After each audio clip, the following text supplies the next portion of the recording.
I'm just trying to work out, looks like the stream for this final officially hasn't started. So for those of you who can hear me on the previous stream, we'll probably be switching over soon. Apologies for the muck-up.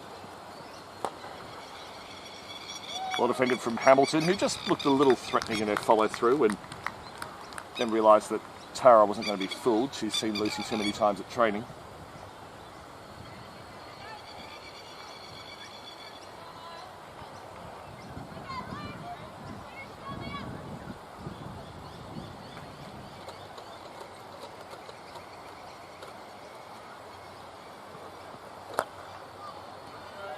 Just played back down the pitch.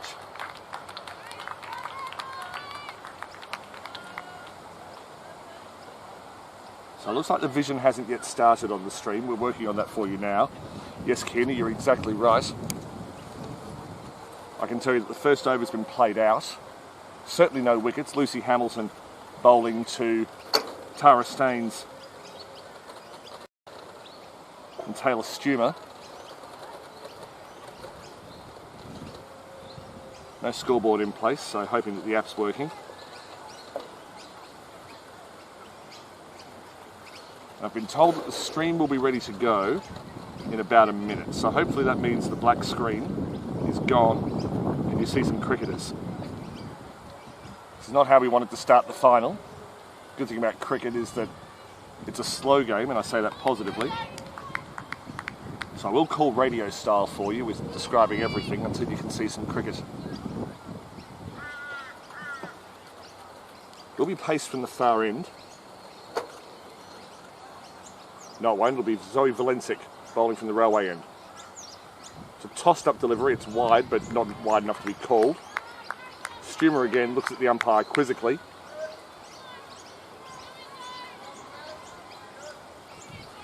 Valencic returns to the top of her run.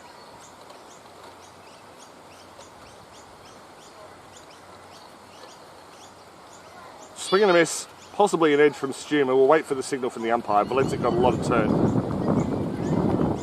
And in fact, it is a run, so in the very, very strictest sense of the word, and you're right, Chris, the scoring hasn't started, and so buttons need to be clicked. It should all catch up, but apologies, this is the best we can do. Valencic again, third ball of the over to Staines. Wide outside off and is called. So second run off this over.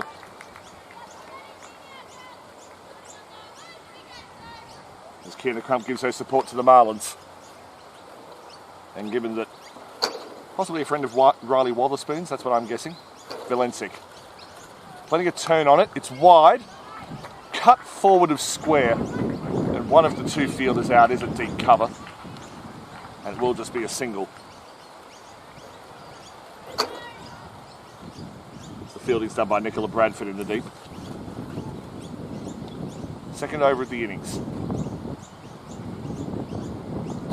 Down the leg side, it's pulled, goes underneath the legs of Vatharajan.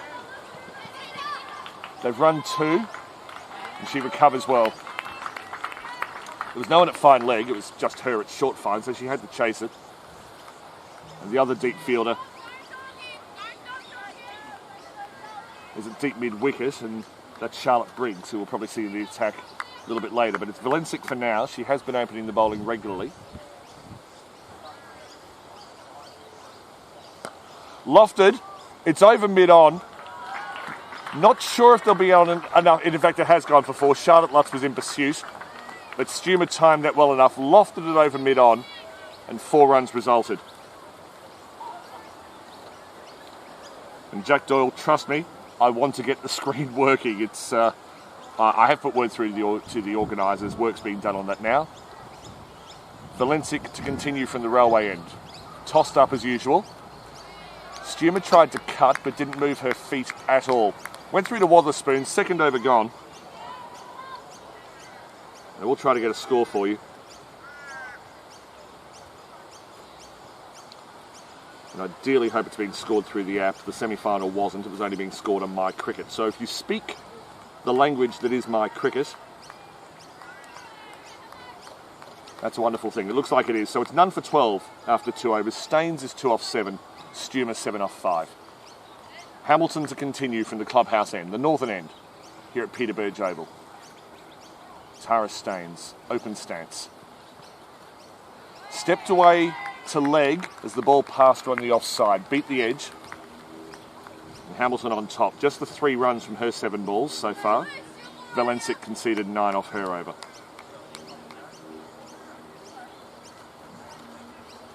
As in the last match, the semi-final, Staines with the big shots, Stumer with the big strike rate.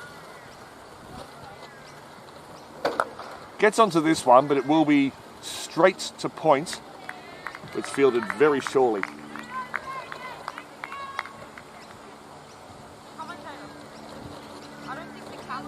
Yeah.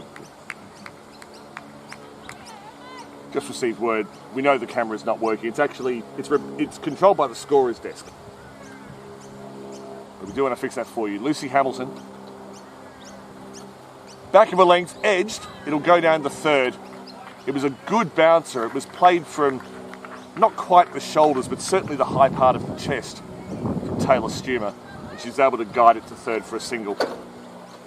Score is none for 13. We're 2.5 overs into the final. Lucy Hamilton, 15 years old.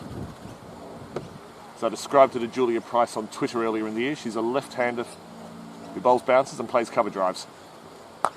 Pitched up, cover driven. They've got one, and the sweeper had a long way to move to her right. Briggs does well, keeps it to 2. Total to 15.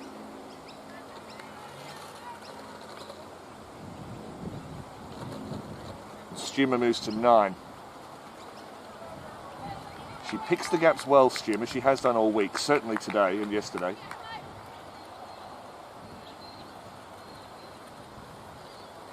Hamilton. Another short delivery. This one goes maybe past the belly button. And Stumer had to sway out of the way. Hamilton keeping it tight. We apologise for the lack of pictures. I'm providing radio commentary until it happens, and I'm flicking back and forward between the app. And we have pictures, fantastic. The scorecard is not kicked in, so I'll keep doing scoreboard updates.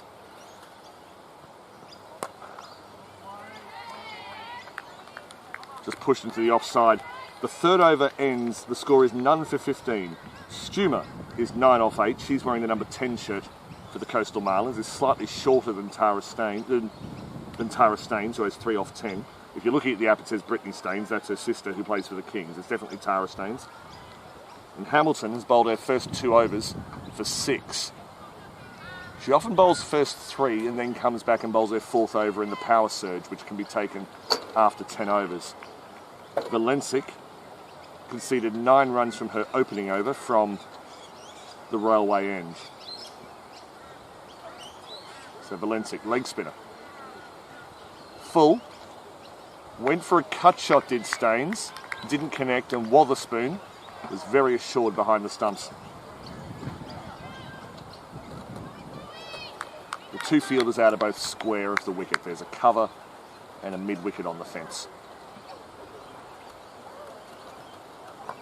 Off the back foot is Staines. She plays it out to that cover sweeper. It'll just be the one as Nicola Bradford fields from the boundary. Apart from that, everyone inside the circle looks to be back on it. The mid-wicket might be a little shorter.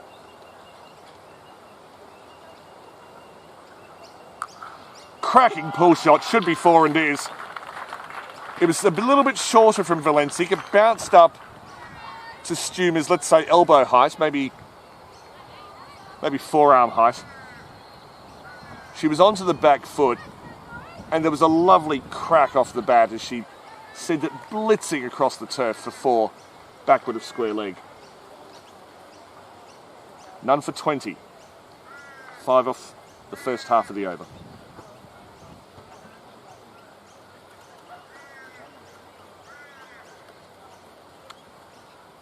As we have some shoelace maintenance taking place as Riley Wotherspoon takes off the keeping gloves, ties the shoelace of Taylor Stumer, puts the gloves back on, and Valencic continues to twirl the ball from right hand to left hand. Just been cracked for 4. So plenty of time to think of a comeback. Outside off, driven, it'll just go out to the cover sweeper for one, but Stumer batted through the previous innings and it's like she never left the field. Had a half-hour gap, which really is just like a lunch break in a long-form cricket, and she moves to 14. Bit shorter, Staines went for the pull shot, but she also backed away to leg. The end result was it just went 2 bounces back to Valencic. Done for 21, 1 ball remaining. I'm currently on the app. I'll switch back to see how the scoreboard's going on the stream in a moment. It's cut to point, well fielded by Hamilton, who fires it back at Wotherspoon. No run, and so the power play ends with the magic none for 21, which is slightly better than average for the power play. It's not been unusual to see a 3 for 15 or even a 1 for, say, 9 or 8 at the end of the power play. So how are we going?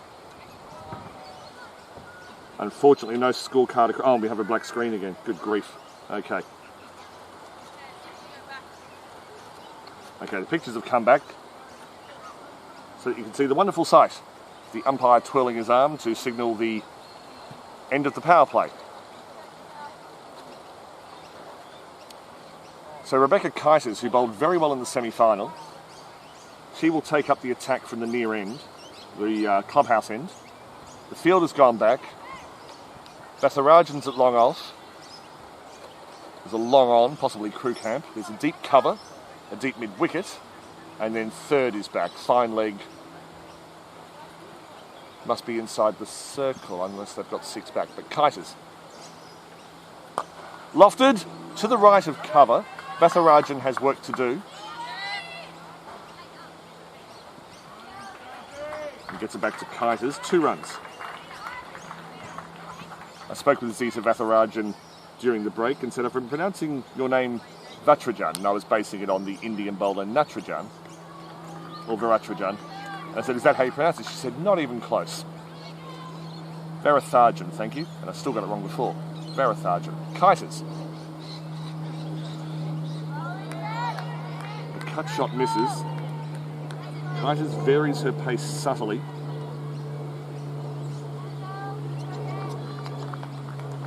Right arm medium fast, but the medium fast comes in 50 shades. Or to reference Nick Earls, 48 shades, that's a lot better.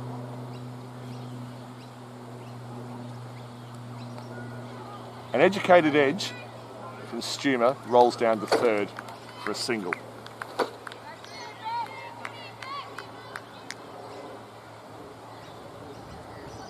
So into the 5th over, it's none for 24. Stumer has moved to 17, Staines on 4. And Kiters has conceded 3 from 3 balls.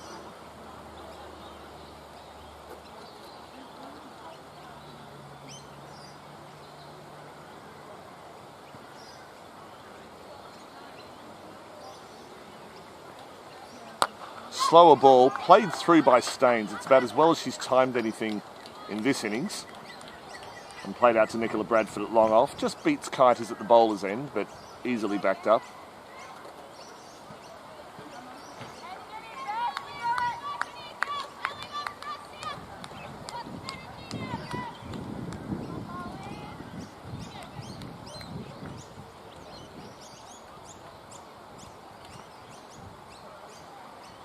She looked to just roll the wrist over the top of that one, Kiters. Got a little extra bounce and lost a bit of pace. As the Cleveland line is brought into action in the back of the screen.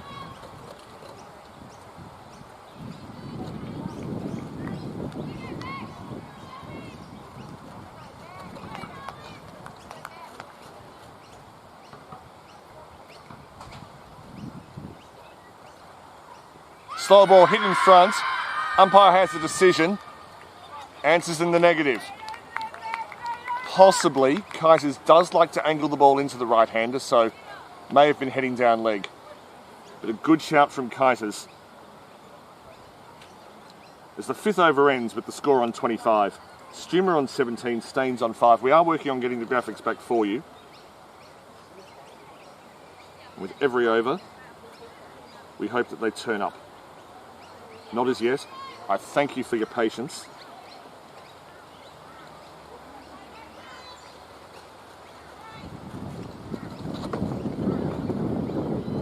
And thank you to the comment from Sean. All girls from the wonderfully named, I love this name of the club, Across the Waves in Bundaberg. Okay, so the My Cricket scoring's been refreshed. I'm hoping that that means you'll have graphics across your screen in 3, 2, 1. Sometimes that works. I thought I'd give it a go.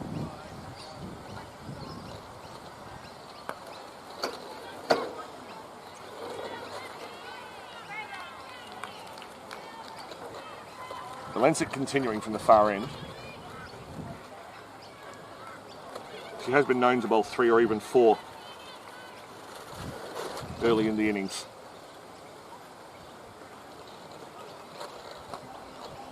Tossing it up nicely.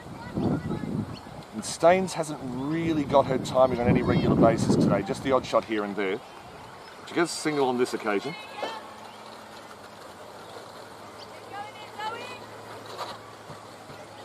Now Jack Doyle, the Pirates coach, has said the Pirates would beat both teams on their day, but you know, go Marlins. And to be fair, the Pirates did open their campaign with a win over the team that ended up being the minor premier. It was that kind of competition, which I like personally. None for 26. Stumer went to hit it behind point, didn't quite get there, and some excellent infielding from Nicola Bradford. So Valencic still going for a bit more than a run a ball, but not bowling badly.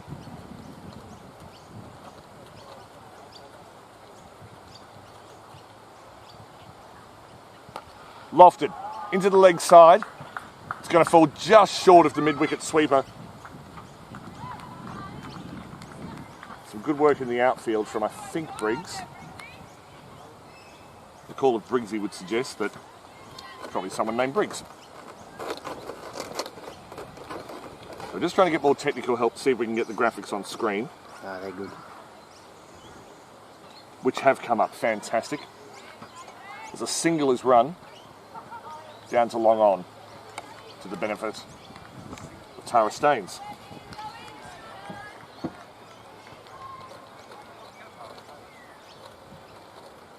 So from a technical perspective, the final has started. Just the magic continue as they finish the semi. It was a good trajectory from Valencic, a little flatter, a little quicker. And Stumer had something a little different to think about. End of the over. None for 28. The end of 6 overs. There's just a little danger that because the Magic were able to just get runs very easily, very comfortably in the semi-final win over the Kings, they may have formed a habit, and they will need to accelerate at some point, because the way that the Marlins batted in their semi this morning, and particularly the way they ran between wickets, you suspect that getting 110, 120 is not going to be enough.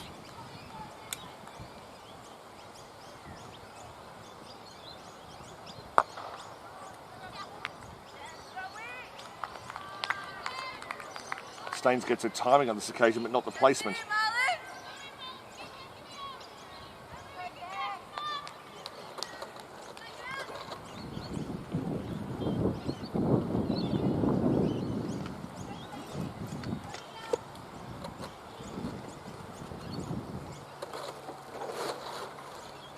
Kiters, she's been so clever this week.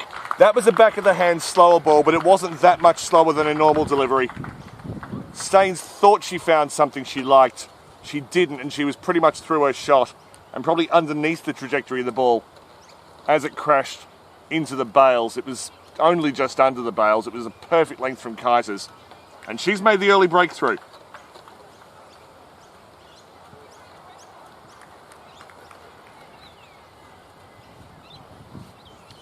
So one down, Sienna Ginger, the regular number 3, who's played some blistering innings this week, but has also showed that she could hold things together and just knock it around at about a run a ball. And she makes her way to the crease.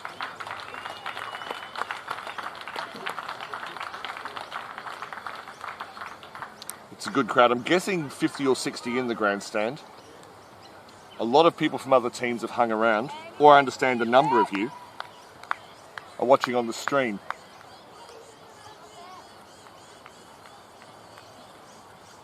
And I think it's been that sort of tournament where, regardless of how you went, you just want to see who wins, and not just who wins, but what happens. Thank you, Wade, for letting me know that Belinda McDougall, the Wave Riders manager, is home and remembered the milk. And thank you, Craig. And I'll take the compliments, and it's not the first time I've been compared with Sean McAuliffe. If I was as funny as him, I'd probably be doing a different job, but no, I appreciate that. I have also been referred to as if Stephen Fry called the cricket. We are of similar height. I'm slightly thinner. Kiters. Good bounce. She can hit the seam, she can roll it out of the back of the hand, she can probably do both at once. But very clever cricketer, Rebecca Kiters. Can score at a runner ball with the bat as well. She did that earlier in the week. Well, she went at 1.5 a ball, 45 not out off 30. To turn what could have been a tricky run-setting exercise into a comfortable one.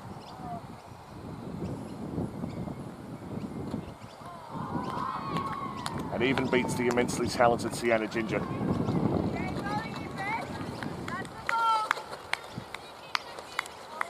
She's probably actually gotten better throughout the tournament with the ball, Rebecca Kiters. She's been given more overs. The rhythm is kicked in, the confidence is kicked in. Pretty good in the field as well.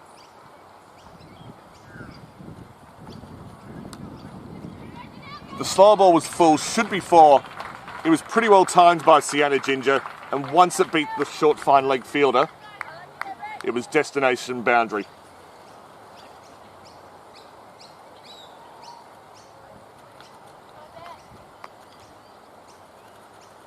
So Kiters just proving she is human by getting a variation wrong.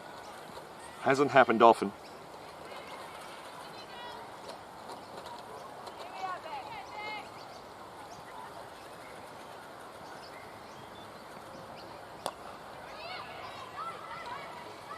And Stumer sending Ginger back.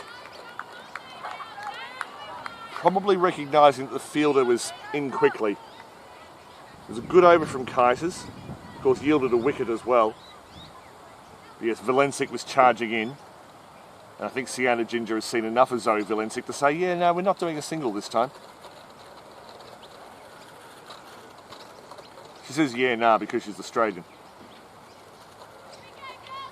So Valencic will bowl out from the railway end. The Peter Burge Oval, I wax on about it every game, but given that these videos are recorded separately, I may as well do it again. It is such a beautiful field out here. The trees go all around the field. The sight screen behind me, you can probably hear the black sheet or hessian that's over the sight screen for the white ball cricket. Just creaking behind me as the wind blows it. A green roofed pavilion with the bullhorn. The bull nose rather, as Stumer plays the ball, beats the inner circle, but Hamilton is steaming in. That's run out. They pushed the run. They took on the arm of Lucy Hamilton, and that might be the last time that Taylor Stumer and Sienna Ginger ever take on the arm of Lucy Hamilton, because she was in quickly. The throw was high, but Wotherspoon is such an accomplished keeper. She was able to drag it in, hit the bails. And the umpire, who, well, I suppose every square leg umpire is perfectly positioned, knew exactly what the go was. So Stumer departs, and she's been a very important glue, if you like, for the Magic innings throughout the tournament.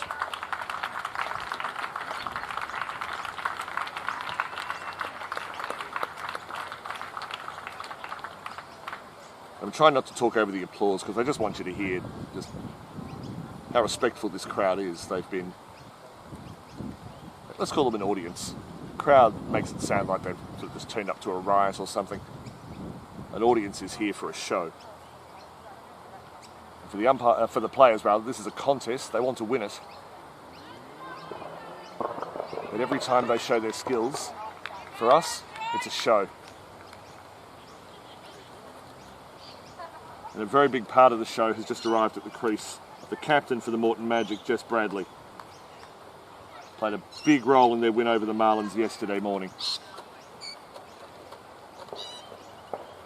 Faces Valencic. Onto the back foot and swinging straight away. Scored a 22 ball 50 against the Marlins yesterday morning. Doesn't need to produce that instantly. She's got time to play herself in. 2 for 33. Oh my goodness. The worst way to get out. If you didn't catch it on screen, the straight drive from Bradley bounced off the hands of Valencic. Ginger was backing up normally. She hadn't charged down the pitch at all. But the ricochet from Valencic's hands went straight onto the stumps. The audience both cheered and groaned as they saw that a wicket had been taken in a way that doesn't really satisfy any cricket fan. I'm not suggesting the Marlins should give up the wicket. Those things even themselves out of a career, over a career. But Sienna Ginger is very unluckily sent on her way back.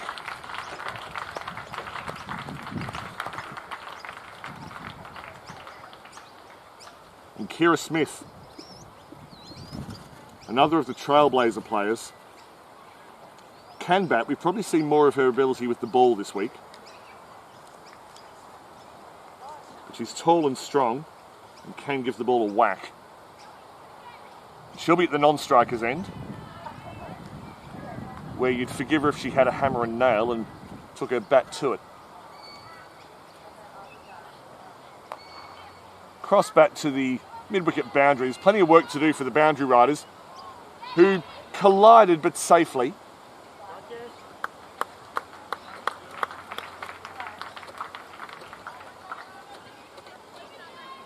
Briggs was one of the fielders.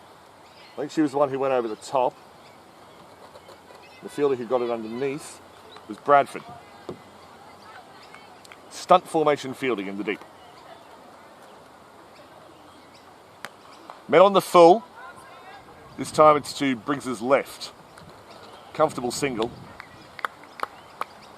Jess Bradley could be forgiven for never playing a straight drive again. Kira Smith on strike.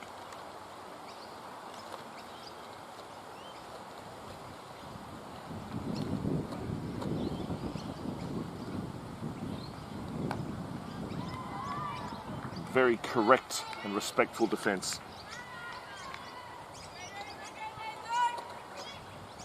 So the Magic find themselves 3 down.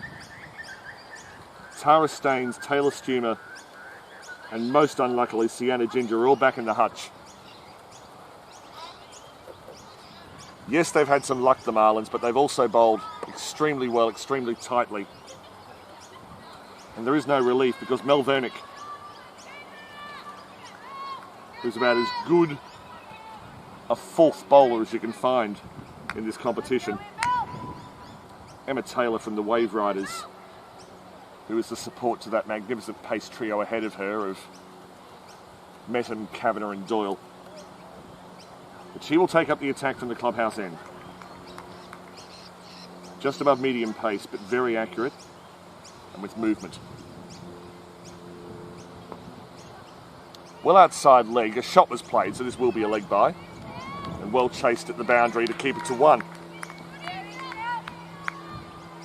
It's Janelle Pays on the fine leg boundary. Who is a good fielder. As I say, she was selected in first grade, arguably before she was ready, mainly on the strength of her fielding. It's that impressive. Long on and long off and back, deep cover, deep mid-wicket rather, deep third. That kept low. It kept low, but Smith didn't get down. Vernick was straight. And And there wasn't really much footwork from Smith either. It's 4 down, the Marlins well on top.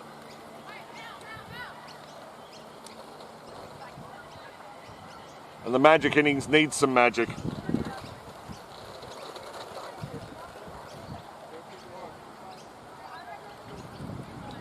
But it's Vernick's wicket. I think it's showing as Kites is on your screen at the moment. That'll be corrected soon. There might be a small delay to the correction of the scorecard.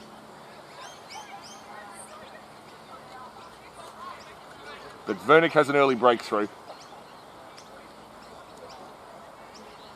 The new batter is Eliza Barnett, formerly of the University of Queensland, has moved to Winnemanly Redlands this year under Kira Metcalf.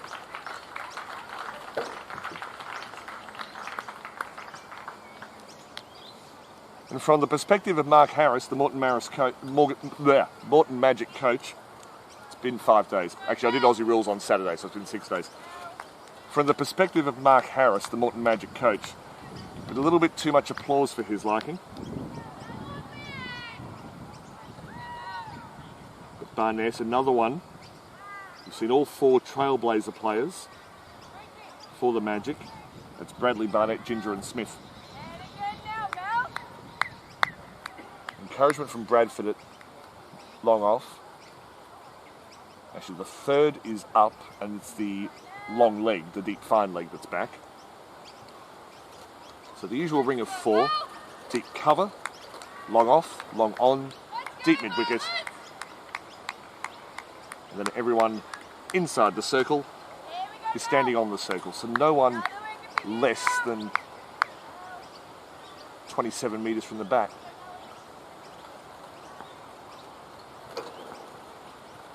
Vernick. Bit of extra bounce there. And I'll repeat, I don't think it's the pitch that causes any irregularities. If the bowler hits the seam, bounces higher. If they hit the side of the ball, bounces lower. I suspect that Vernick merely hit the side of the ball, and that's why the ball to Smith kept low. Probably exacerbated by Smith's height as well. Beautiful. She's taken a wicket this over, but that ball was better than all of them. Decked away.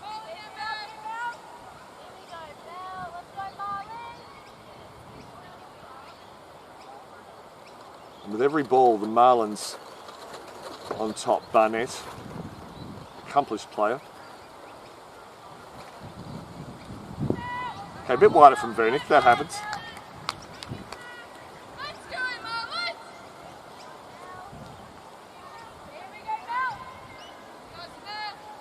She has bowled well during the week, Mel Vernick. Sometimes in a supporting role, sometimes in a wicket-taking role, but always tight. There we are, back on track. And well guided to gully, where it's fielded by Malay.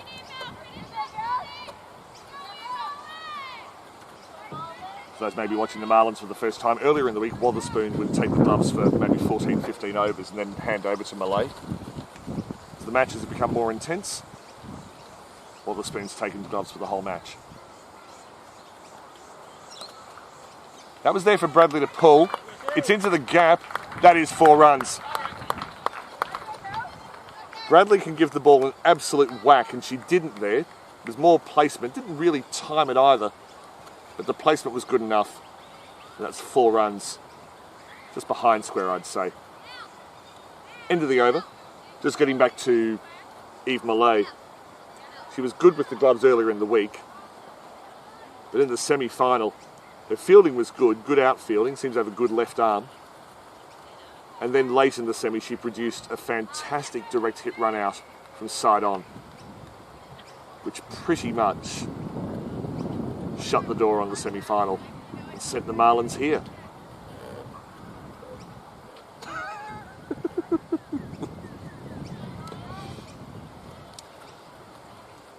Wade McDougall, related to the Wave Riders manager Belinda McDougall, is suggesting that the absence of Mel Lewis from the ground lowers the volume. I think in a pure decibelic sense, I suspect you may be right. What I can say is that there's no lack of intensity at the ground. It is very... It's a very attentive crowd. They're all absorbed in this match. There's no general hubbub. There's only one place the attention is, and that's on the field.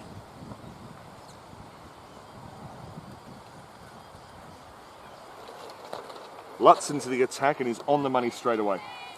Murray, no ball. Kicked out. Ah.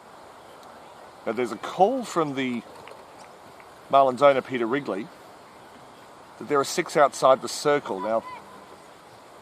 And he's right. There's a deep third, deep backward square, deep mid wicket. There was a long on. There is a long off. And a deep cover. So Wotherspoon either just dropping concentration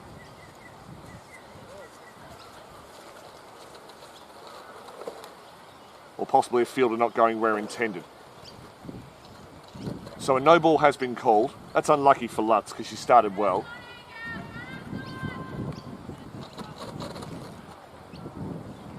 So it's up to Wotherspoon to just put that behind her. It's a mistake that gets made from time to time at every level. They're down the leg side, so the free hit will stand because you can't cancel out a free hit by bowling a wide.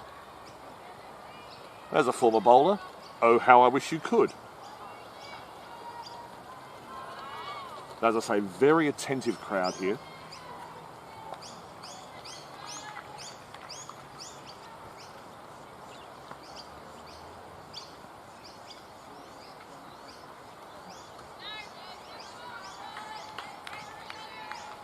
Into the pads, and again, the bowlers defending a free hit this week have generally been impressive.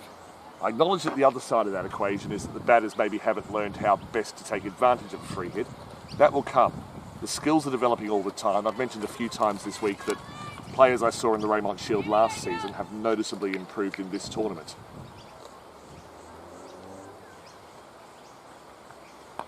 Smith into the body again. Apologies, Lutz into the bowl. Take 3. Lutz into the body again.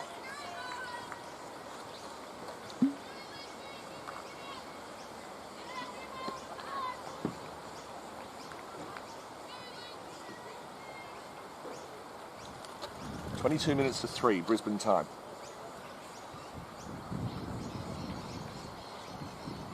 And Lutz just losing it to the offside on that occasion. It's a front-on action she has, and she does tend to pull to the side a little bit, which can mean that if the arm doesn't end up in the right position, the ball can just go with the arm either side. That can be corrected with work. She'll be fine. That's swung away. Good to know she's got an outswing. It was met on the full cleverly by Barnett, and a typically good throw from the outfield by Hamilton. So Riley Wotherspoon, the Marlins captain, with the gloves, will be very pleased with progress at the moment, because even though the wickets aren't tumbling, the Magic's innings has definitely stalled. Just a switch of personnel at the far end of the ground as the long off and the mid on exchange places.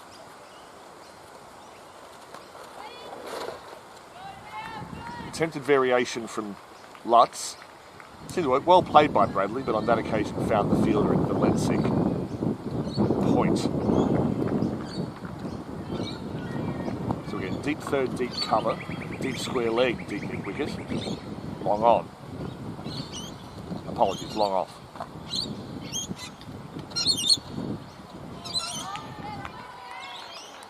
And Lutz won that little battle. Bradley moved her feet, but it was probably more down the wicket rather than down and across. She just practices stepping out to the offside. And I agree, Jess, that would have been a much better shot. You've got that in you, and I back you to find it later in this innings. Lutz to continue, bowling well. Lofted. It's wide, it won't be caught. Don't think it's 6 either, looks like 4 and is.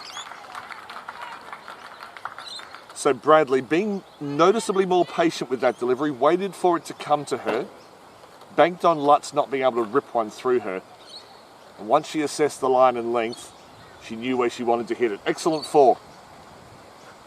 To the long on boundary, end of the over.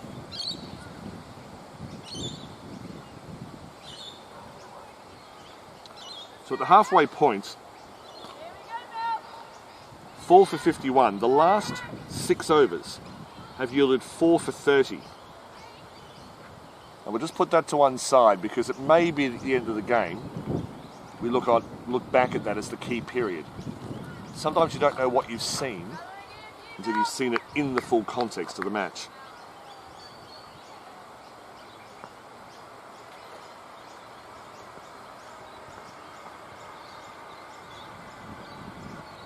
Good work by Vernick. Given. It was full. It certainly wasn't going over the top. According to the umpire, that was probably hitting leg stump. So Barnett trapped on the crease. Vernick's wicket-to-wicket bowling has yielded a further reward. And the Magic is 5 for 51.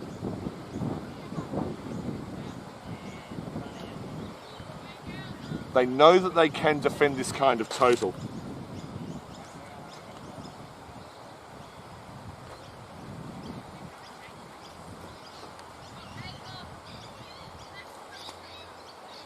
Ava Spencer.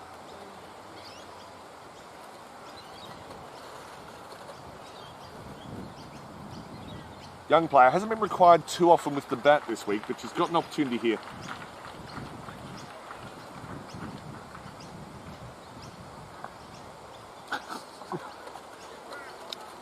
And someone called M. Lewis makes a very, very good point. I think this is valid. She says, I think what Wade McDougall is referring to is that it's definitely less enjoyable without the Mel Lewis ball-by-ball sideline commentary, that's for sure. I think you make an excellent point there, Ms. Lewis. And while you're listening, I want to wish you good luck with, I believe it's the South Side in the Jody Field Shield. I hope to get out and watch at some point this season. Vernick. Vernick elected not to appeal. Deep cover elected to appeal.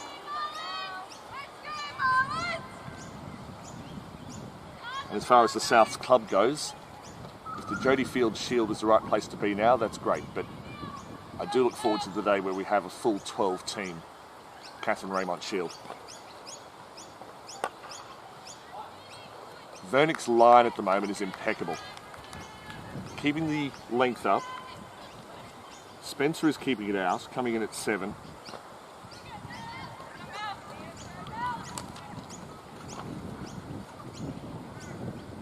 Charlotte brings a deep cover, not used yet.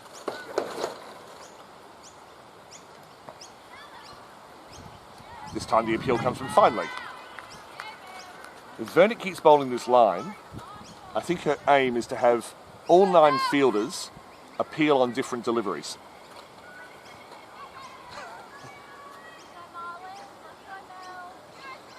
Thank you, Mel. It does always look out from deep cover. I'm too far from Charlotte Briggs, you can tell it. Vernick. Played nicely into the offside. Beats the first ring. Fielded well by Crew Camp. He just underarms it to Vernick. 1 run. And Spencer off the mark.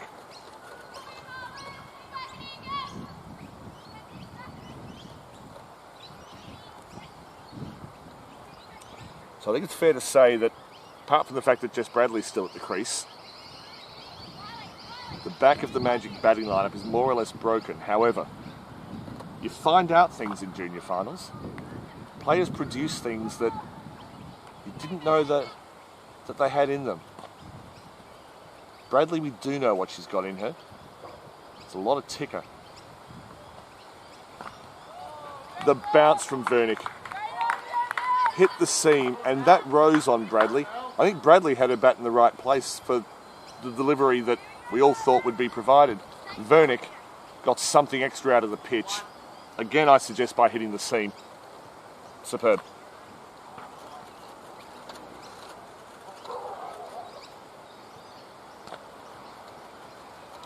Five for 52. Vernick has the outstanding figures of 2 for 7 off 2. It's Mia Krugkamp.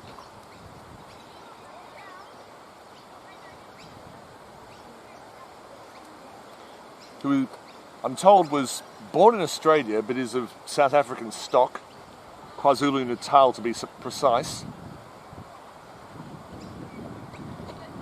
I meet a lot of people from KwaZulu-Natal in Australia. Or the last person to leave Durban, please turn out the lights.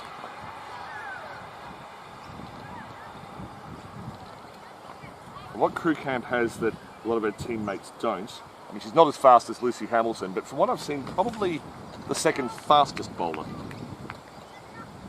in the Marlins lineup. In from the railway end now. Good length, good swing. Draws the error from Spencer.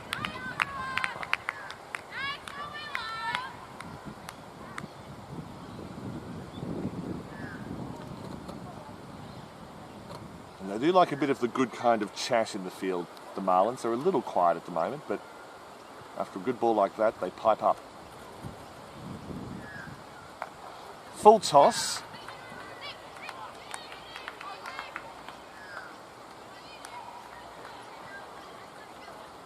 And it has been called no ball for above the waist, so I was a little confused by the square leg umpire's signal. But we will now have a free hit. So bad luck for Crew Camp, but Spencer with an opportunity. What's she envisaging?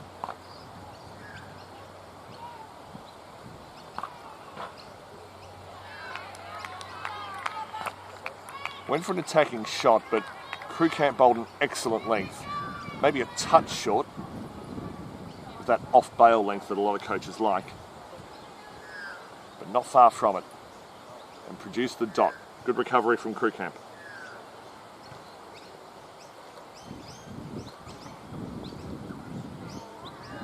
And again, just falling away in the action, pulling it out to the offside.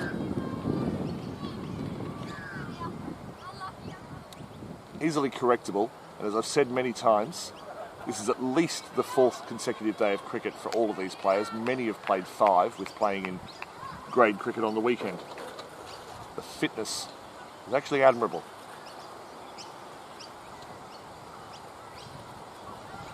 Now, Crew Camp puts the head to the hands, but she doesn't need to be too discouraged, because the only reason it's going out there is because she's making a technical error. She gets some encouragement from Lutz.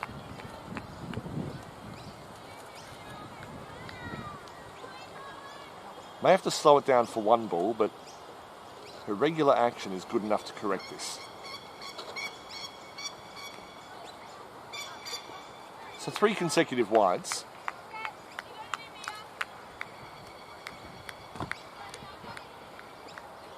And she did noticeably try to get the body more forward on that occasion.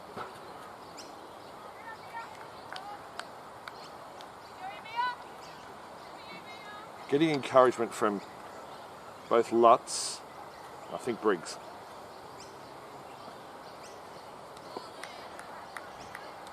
But she's getting dejected with herself, Crew Camp, and I don't think she needs to.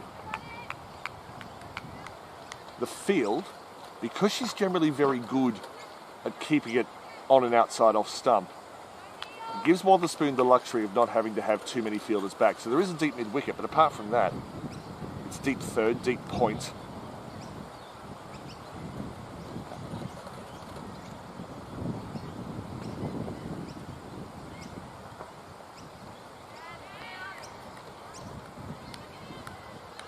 You can do this, Mia.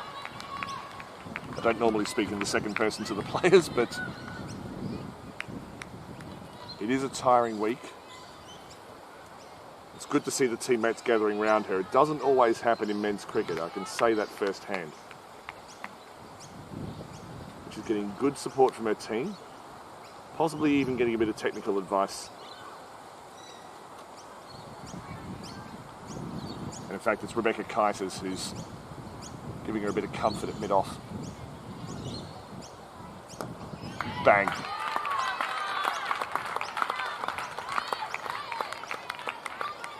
And listen to that. Magic and Marlins supporters alike were all willing Mia on there. For what it's worth, Ava Spencer, who's watched the 5 wides go past, held it out very well.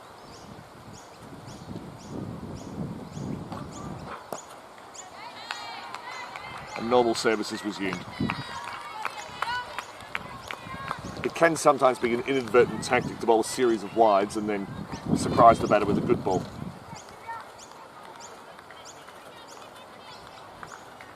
Not for a moment suggesting crew camp was trying that, but sometimes it can work for you despite your intentions. Just turned into the leg side, came off the bat not well enough to beat the field, just a little too well to take a single. But regardless, Eve Malay was in quickly. And if Eve's Christchurch connection is watching, hope you're enjoying it. She's doing you proud, particularly with that run out in the semi-final.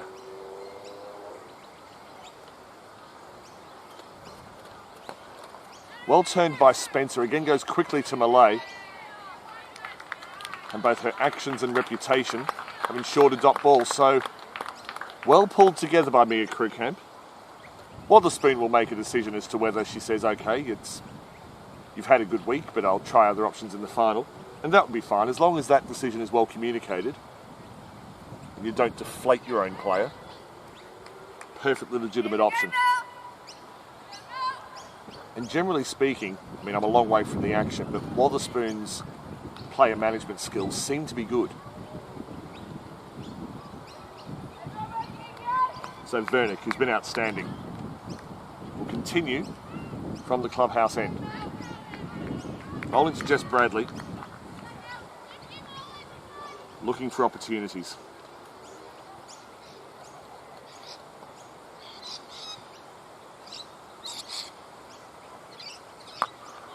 She wanted to go and hit it straight to Pays at just forward of square leg.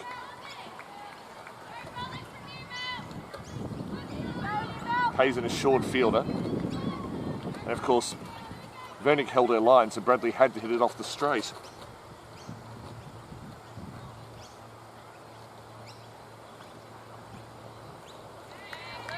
Got it off the straight, and that one didn't bounce. Luckily for Bradley, she didn't suffer the same fate as Kira Smith earlier in the innings, who had one of those deliveries that didn't quite get up. Probably landed on the side. The one Smith got was straight. Vernick has 2 for 7 in their third over.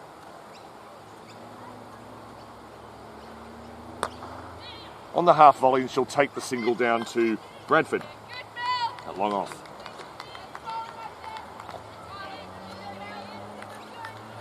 So Bradley, who we know can accelerate, and indeed did against the same opponents yesterday morning. Not a freebie in sight. As Krugkamp is brought up into the circle, it's only 2 out for Spencer on strike. Just straying onto the pad, Spencer does well. Flicks it past square leg, will only get the 1 out to Hamilton, who's already effected 1 run out in this innings. So Vernick straying onto the line of the pads, which is about as wayward as she's got. I think there's been a wide or 2, but in a good spell.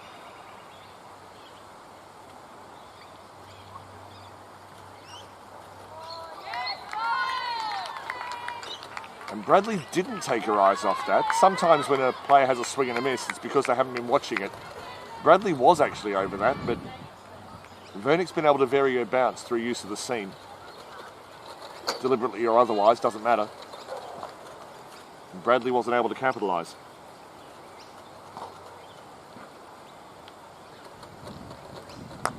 Got hold of this one, it's straight.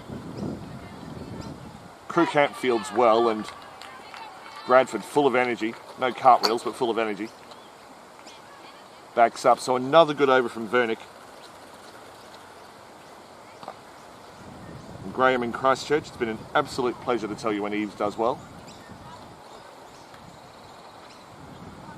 And at some point in the future, I hope you're at Peter Burge Oval and I'm at Hagley Oval. But we are privileged in Brisbane to have some beautiful cricket grounds. Allan Border Field, which is being redeveloped at the moment, but definitely with not just player practicalities, but also aesthetics in mind. I think we're all looking forward to see how it looks when it's all completed. One of the luxuries that the Coastal Marlins have had this week, they've got bowlers to bowl in the first half of the innings very effectively. And then if things go wrong, or if they just stick with plan A, Charlotte Briggs can come into the attack. An important component held back deliberately. As a key role. Bradley, that will be 6. Good work by Malay on the boundary. Had it fallen short, she was in position. And now Malay has taken her life into her own hands here because she's gone over the fence to get that. There are plovers in that area. I can't see any heading for her. She's about to come back over the fence. And she's alive. Eve Malay has returned to the field alive. She's gone into plover country and out again and lived to tell the tale. But a wonderful hit from Jess Bradley. Probably the longest hit we've seen on the live stream this week. A slowing of the pace from Briggs. Bradley hit it well, but didn't really have anything to play with. Had less pace and couldn't get underneath it. Just a single. As Eve Malay is brought into the circle. And will now tell the story to her teammates about how she stared death in the face. Spencer on strike. Well hit to the leg side, but it has gone straight to the fielder. No run.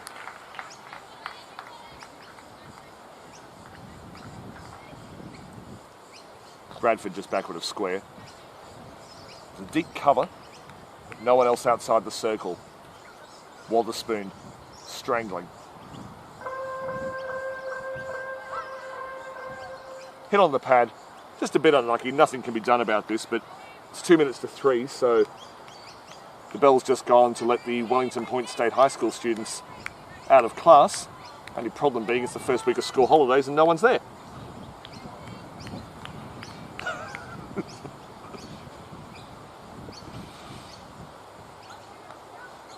Beautiful ball. The appeal's gone up from only the bowler. The umpire does the old trick of taking the right hand out to click over the ball counter. We're definitely going over the top.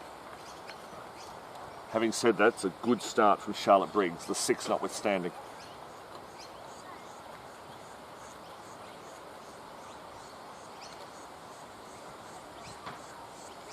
Beats the outside edge. Drew Spencer wide. Spencer's footwork was fine, but the ball just kept leaving her. And Wotherspoon very pleased with the efforts.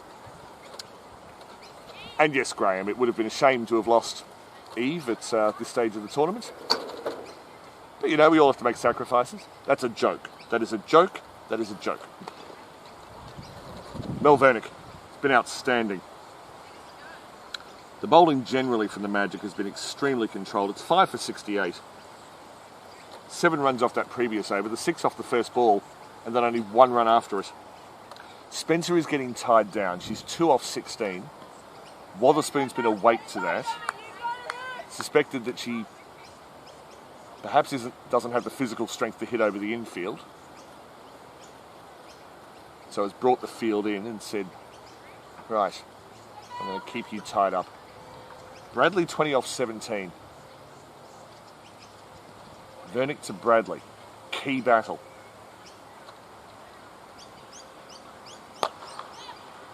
Again, it's a strong hit, but it will be fielded very easily by Nicola Bradford.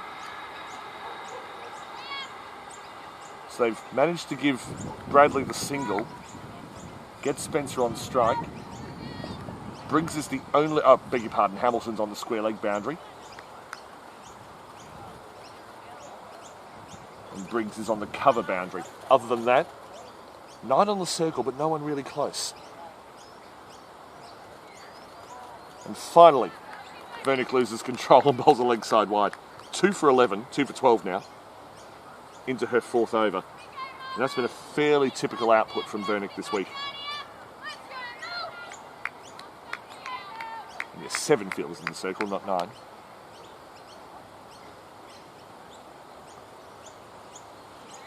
And again, the ball that hits the side of the delivery that hits the side of the ball on the pitch. You know what I mean. Doesn't bounce, but it was offline on that occasion.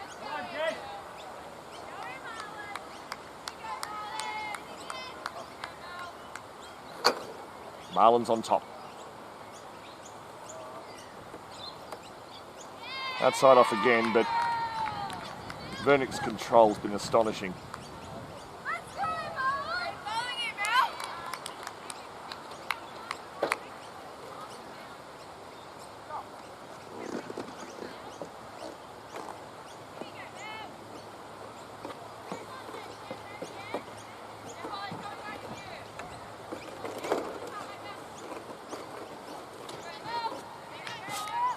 So into the 15th over, it's 5 for 70.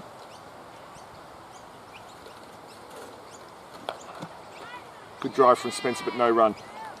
I've been joined by royalty. Haven't had a co-commentator this week, but I thought I'd start at the top. Kirby Short, welcome. Thank you for having me. I'll just speak up, 'cause that's the microphone right up there. So. Got it. So Yell. But no, watching Mel Vernick, more from Kirby in a moment.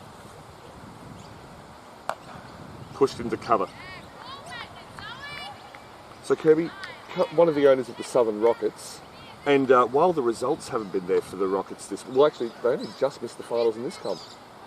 Yeah, they sort of, according to Ben, very pleased with their few days and just a few near misses, I think. Yeah.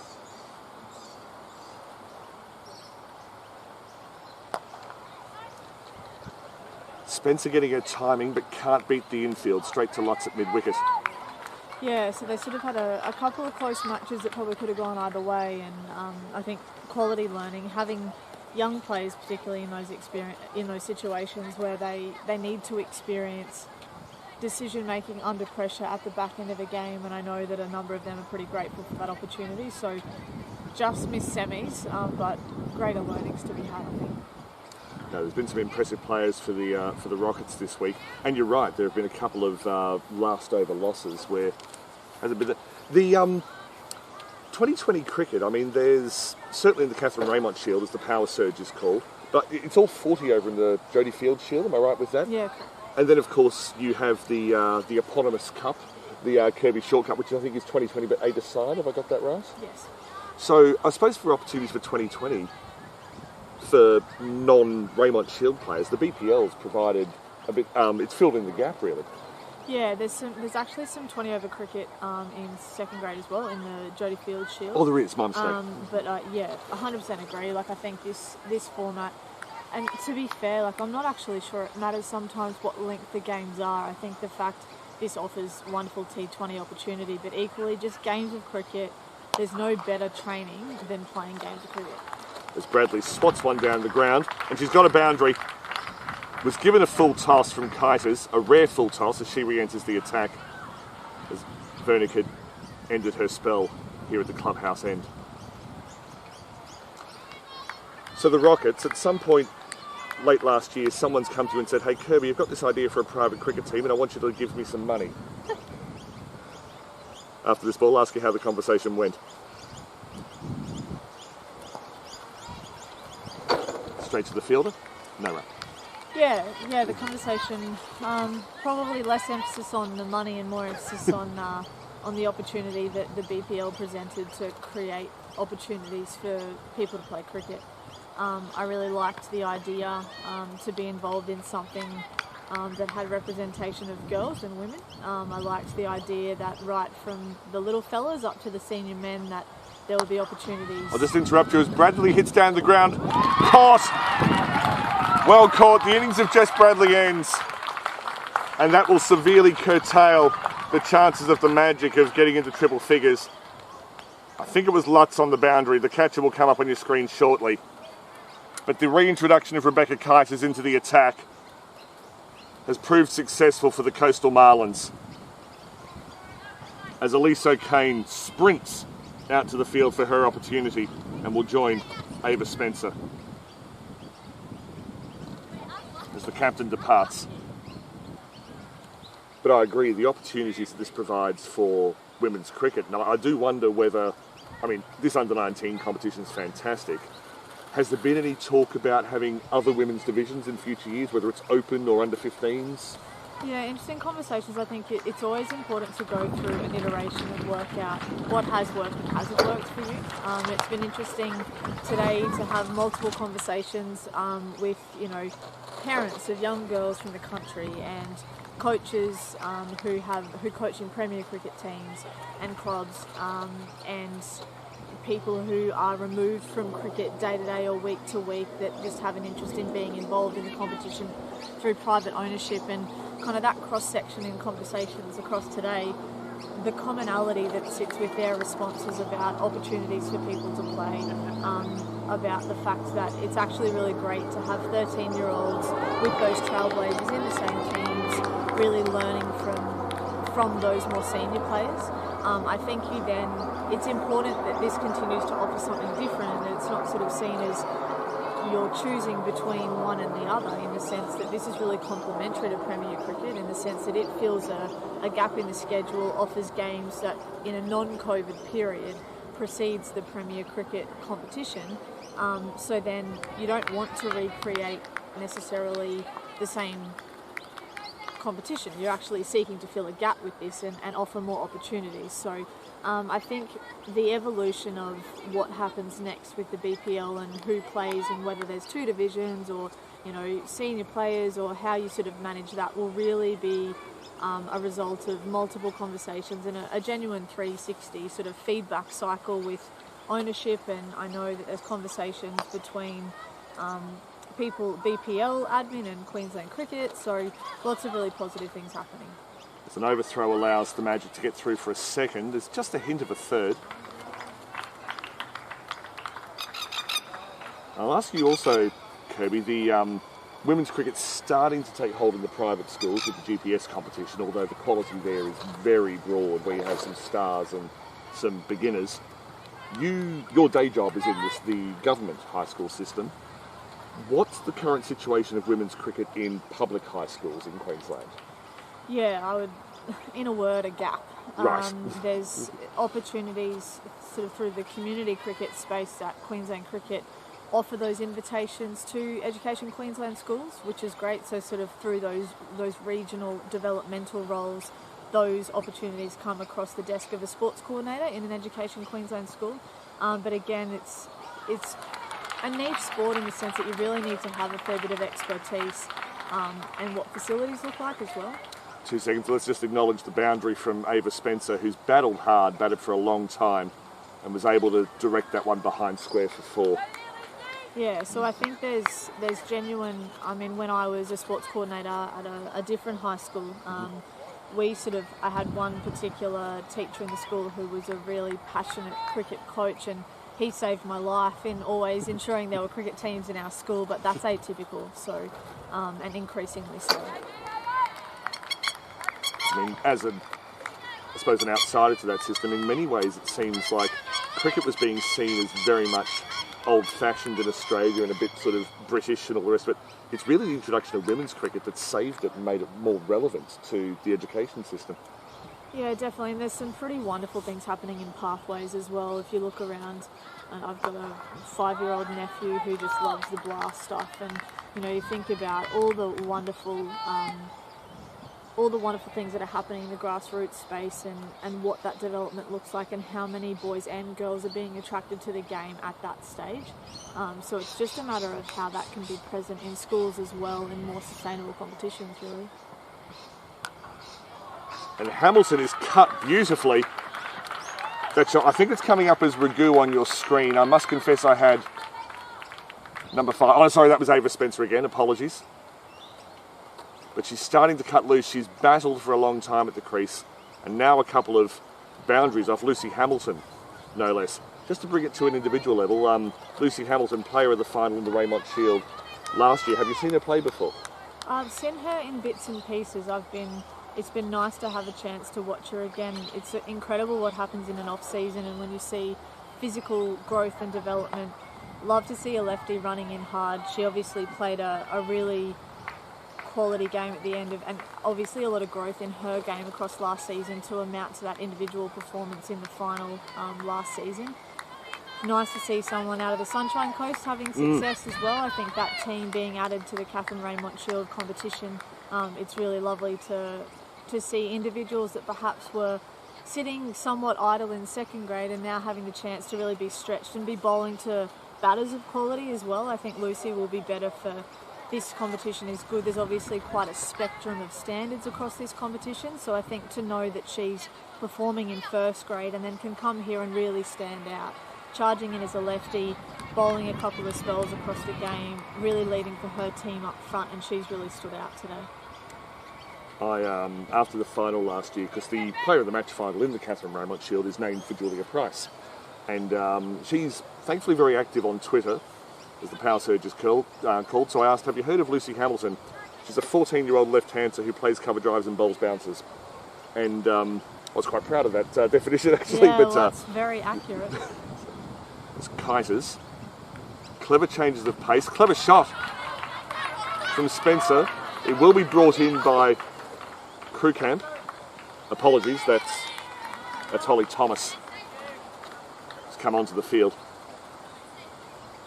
Now, one question I do need to ask, I know Allan Border Field's being redeveloped at the moment, but there were trees planted there for each member of the first Sheffield Shield winning team for Queensland.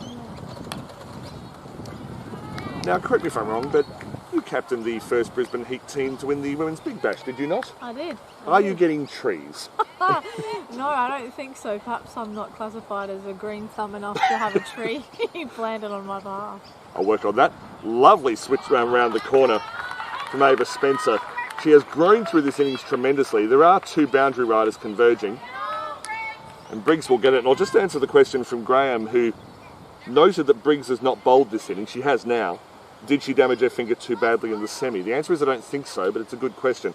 And also, Wade McDougall says, or someone called Wade McDougall, "Hi Kirby, I'm your biggest fan."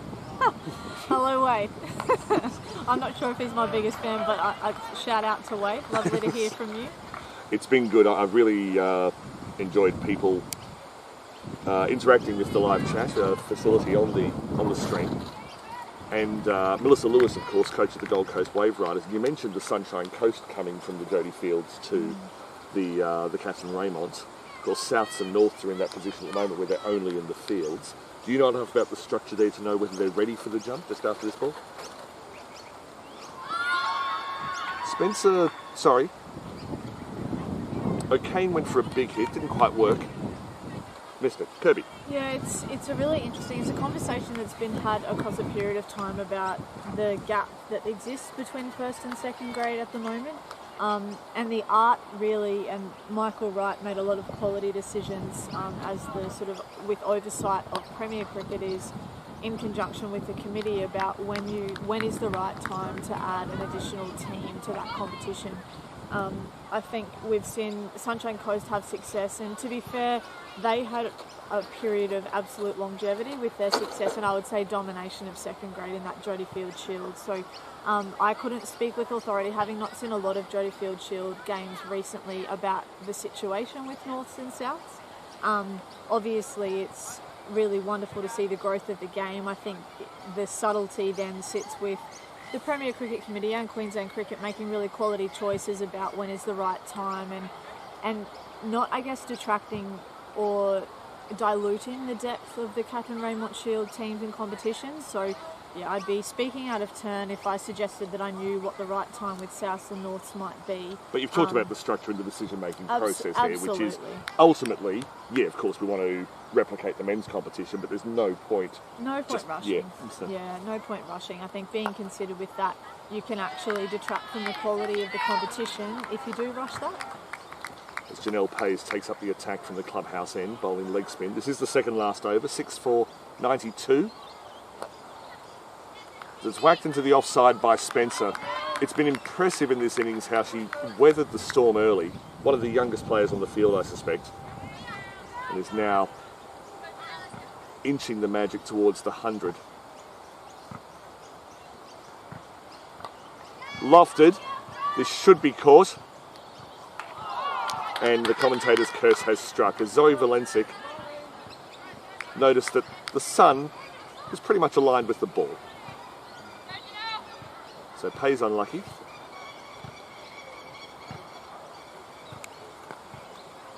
Good work from Wotherspoon. The back leg was lifted. And so Spencer's innings ends at 18, but she's going to get a typically warm reception from, I dare say it's a crowd of 100. I know that doesn't sound much, but trust me, if you're used to playing in front of 3 people and a couple of crickets, to suddenly get an appreciative crowd of 100 in a final no less is a wonderful thing. So as Grace Abdi comes to the crease, I would like to ask you, Kirby, your club is... Okay, just won't talk over the applause, I like people to hear it. Your club is Western Suburbs, and I think Wests and Sandgates were 2 clubs which, again from the outside, seem to get women's cricket earlier than most, and at the moment their continued success is a result of having put structures in place early.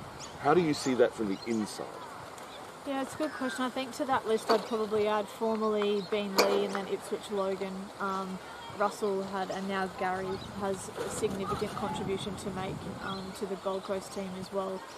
Gold Coast more recently have had a few more shifts, but then you've got the contribution of Belinda McDougall and Mel Lewis, formerly at that club as well. So I think that would be the other team that I would probably add to that list. Sandgate have probably always had playing depth. Perhaps not always the structures from a coaching perspective that supported that, albeit Bruce Howard was there for an extended period of time and he made a big contribution. It was a lovely, that's a boundary, a beautiful hit from Elise O'Kane. Again, very young player. She had an over earlier in the week where it's a front on action, but she has a beautiful full pitched outswinger. And Grace Abdi, who apparently is from Cloncurry, not Townsville, as I've been saying all week. I did my research, I just got one wrong. Deal with it. So I think I speak with probably the most certainty about what that looks like at Wests, and there's probably 2 things that I would point to that have allowed us to have the longevity of success that we've had. The first is that our club, our committee, have always been as supportive of the women as they have the men. The inclusion of us in decision making, having female representation as part of that committee, having really well educated, astute involvement from our committee has meant that they have always included us and seen value in our contribution to the club, and that's not to be underestimated. I think accessing facilities, sharing spaces, I think that actually goes a long way to making you feel valued at a cricket club. I think the other thing is, she's the namesake of the competition, and there's a reason for that. Catherine Raymond is an institution at Western Suburbs, and with absolutely good reason. As Abdi slashes into the offside, it will be fielded by Malay on the boundary. Yeah, and I think 7 for 99. Sorry, Kirby. You're right. Those that know her as Farmer, I think she, for decades, she would drive from Gatton. I've heard these stories. Yes. Pick Jodie Fields up and Mel Bulow up on her way from sort of Toowoomba and Ipswich, and as Abdi is bowled, a good change of pace from Charlotte Briggs, bowling only a second over of the innings. Perhaps the hand injury in the semi-final has affected her, but if you can produce a slower ball like that hits the top of the middle bail, I know there's no middle bail, go with me, in a final, in the last over, impressive. Just 1 run short of the century, as it will be Sophie Martin to come in for the last few balls for the Magic. Yeah, so I think back to that question, the second part of that is Farmer and her commitment, and that's her nickname, is it, Catherine? Farmer, yeah, Catherine Raymond is known as Farmer. If you say Catherine Raymond, other than the name on the shield, people aren't really sure who you're talking about. Farmer, got it, right? Farmer, colloquially. As in short for pharmaceutical or farmer on the land? Farmer on the land. Thank you. Very Cheers. much farmer on the land. Many a cow out there with her. So she's amazing. She'll feed the pigs and sort the cows, and then she'll jump in the car, pick a couple of kids up, and drive them to Graceful and be there for training during the week. Has recently retired from University of Queensland out at Gatton. Worked in the ag science area for a long time as well, and she just found hours in days that other people weren't prepared to find, and I think it's contagious. Her commitment and passion for that club is galvanising, and the likes of Mel Bulow, who played her whole career there, Jodie Fields, Obviously, I played a few games with the yellow cap on as well, so she's a massive reason for a lot of us. Oh, sorry, Kirby. No. Just that ball did not bounce. It was held back by Briggs, and it's just gone underneath the bat. Yeah, so I think the value that our committee places on women's cricket, and a genuine long-term coach who's prepared to invest time, and Ben Maddox now coaches the first grade, has done for a number of seasons. With Steve McGoffin as an assistant as well. Steve McGoffin, who's wonderful. It's that legacy, I suppose, that Farmer leaves, and then seeing Steve and Ben take over, and they are such good humans and such knowledgeable coaches that, you know, the continuity that you then create and the culture that you can build at a club means that the expectation is that there is quality training sessions and you do show up to games, and as a captain as well, to not have to do those other things because there are coaches who are genuinely interested. That is so helpful for us. And you listen to the coaches who appreciate having, players who listen. Yes. As well. There's a genuine positivity. Wade McDougall, your self-proclaimed biggest fan, don't forget. We'll just observe the final ball of the innings. Outswinger that beats the bat. They've gone for the obligatory blind run off the last ball. There will be a run out. I'd rather team batters play for their team off the last ball than play for averages. So the innings ends with the total on 102. The Magic will be a little disappointed with that, but at least they've been able to get the triple figures, which psychologically just makes it feel a lot more defendable. The top scorer, Jess Bradley with 25 off 21 balls, tried her best to get going and was tied down beautifully by the Marlins bowlers. Ava Spencer's 18 off 34. It sounds slow, but my goodness, she showed a lot of determination. And then at the top of the order, Taylor Stuman, 19 off 19, before she was brilliantly run out by the not direct hit, but a brilliant throw from Lucy Hamilton. It'll be about 10 minutes to the next innings. I'd like to ask Kirby to stay if she can, because the camera stays on, and over the beautiful picturesque sight of plovers attacking various forms of human life in the background, I'd like to ask Kirby a few more questions. So now my understanding in terms of why you're here today, apart from it's the final of the Women's Under-19 of the Brisbane Premier League, my understanding is they've quite appropriately asked you to be part of the presentation ceremony after the game. Yeah, I have the pleasure of doing that. I think it's anywhere where I can advocate for girls playing cricket, I will show up. So I do not discriminate from that perspective. I'm going to get my daughter to grab a few friends around and just say, hey Kirby, you promised. Absolutely, absolutely. Wests also seems to be a bit of a destination club. Like I know Holly Furling at one point left University of Queensland and came across to Wests. Is there, now first of all, it's great that Wests set things up, and in many ways you don't need to apologise for the rest of the competition. But I'm worried about the women's competition being too concentrated around a few clubs, and sort of whether sort of some people from West need to help, sort of leave the club and help the other clubs out, or whether that's been suggested and blocked. How do you see the competition growing sort of more holistically so we have more strong clubs? That was an awkward question, but I hope you know what I'm trying to ask. Yeah, and it's a really good one, and to be fair, one that hasn't been able to be solved in the time that I've been playing Premier Cricket. I think Courtney Sipple is an example. She was playing at West. She's actually gone to Gold Coast this year. All right. So I think ultimately it's that real balance between, do you want to grow the game and distribute the talent, or are you actually asking people to have loyalty to their Premier Cricket club? And I think there's a lot to be said about why you're able to have success. And we speak about representative players getting those opportunities as a consequence of performing at Premier Cricket.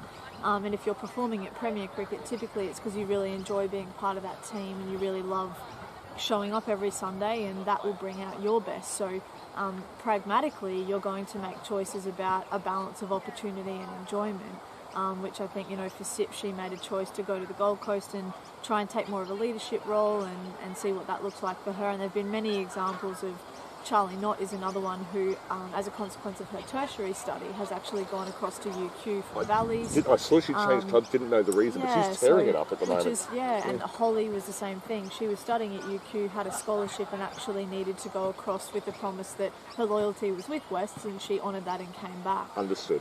So it's quite complex in the sense that ultimately, if you're chasing aspirations of playing representative cricket, there's a pragmatism associated with where I'm playing, what opportunities I get.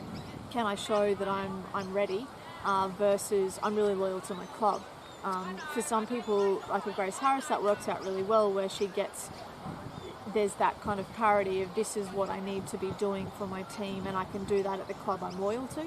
And she would sort of stay and play and has done that entire time. Her sister plays for university, so it's quite interesting to see Georgia Presswich, who was a Gators stalwart. She went across for an opportunity at Valley. So it's so interesting, and I mean, I'm not answering the question not because I didn't understand it, but because there's not a right answer to it, in the sense that, what is the right time and when to move?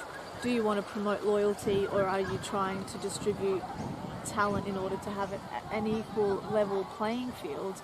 And there's arguments for both, aren't there? I mean, you generate success at clubs as a consequence of loyalty and continuity. So, and ultimately, you are representing your club and perhaps want to be loyal to that. So it's a really interesting debate, and many people would have a lot of opinions about it. I think we would then still come back to that decision about, we were speaking before about the right time to add teams to first grade so that we have consistency with that talent and can reproduce the quality. Well, just Graham, who's the grandfather, I think, certainly related to Eve Millay, and he's listening from Christchurch, and he says, good to listen to the dialogue, read the development of girls cricket. We have personally seen what is done in Australia, and green, ! With envy. So certainly, and we might leave the discussion about New Zealand cricket for another day, although I know that there's almost a similar discussion internationally, not that Australia can sort of lease out players to other countries, but again, trying to raise the standard of international cricket. In terms of, actually, I've just forgotten the question I was going to ask because I have mental illnesses. But you were talking about club law. I've just finished the season commentating with the QAFLW, and I see some parallels there in that, particularly as the AFLW came in, there were players like Sam Virgo, who you may have heard of and possibly met, who was at Griffith Maruka and realised, right, if I'm going to get up to the quality that I need to be able to play AFLW, I need to go to a club that trains more professionally. So she went to Yeronga, which was already strong. And so I get the impression that there are some players who move from, and forgive me for these terms, weaker clubs to stronger clubs to get that opportunity to go to the next level. But of course, then that weakens the competition.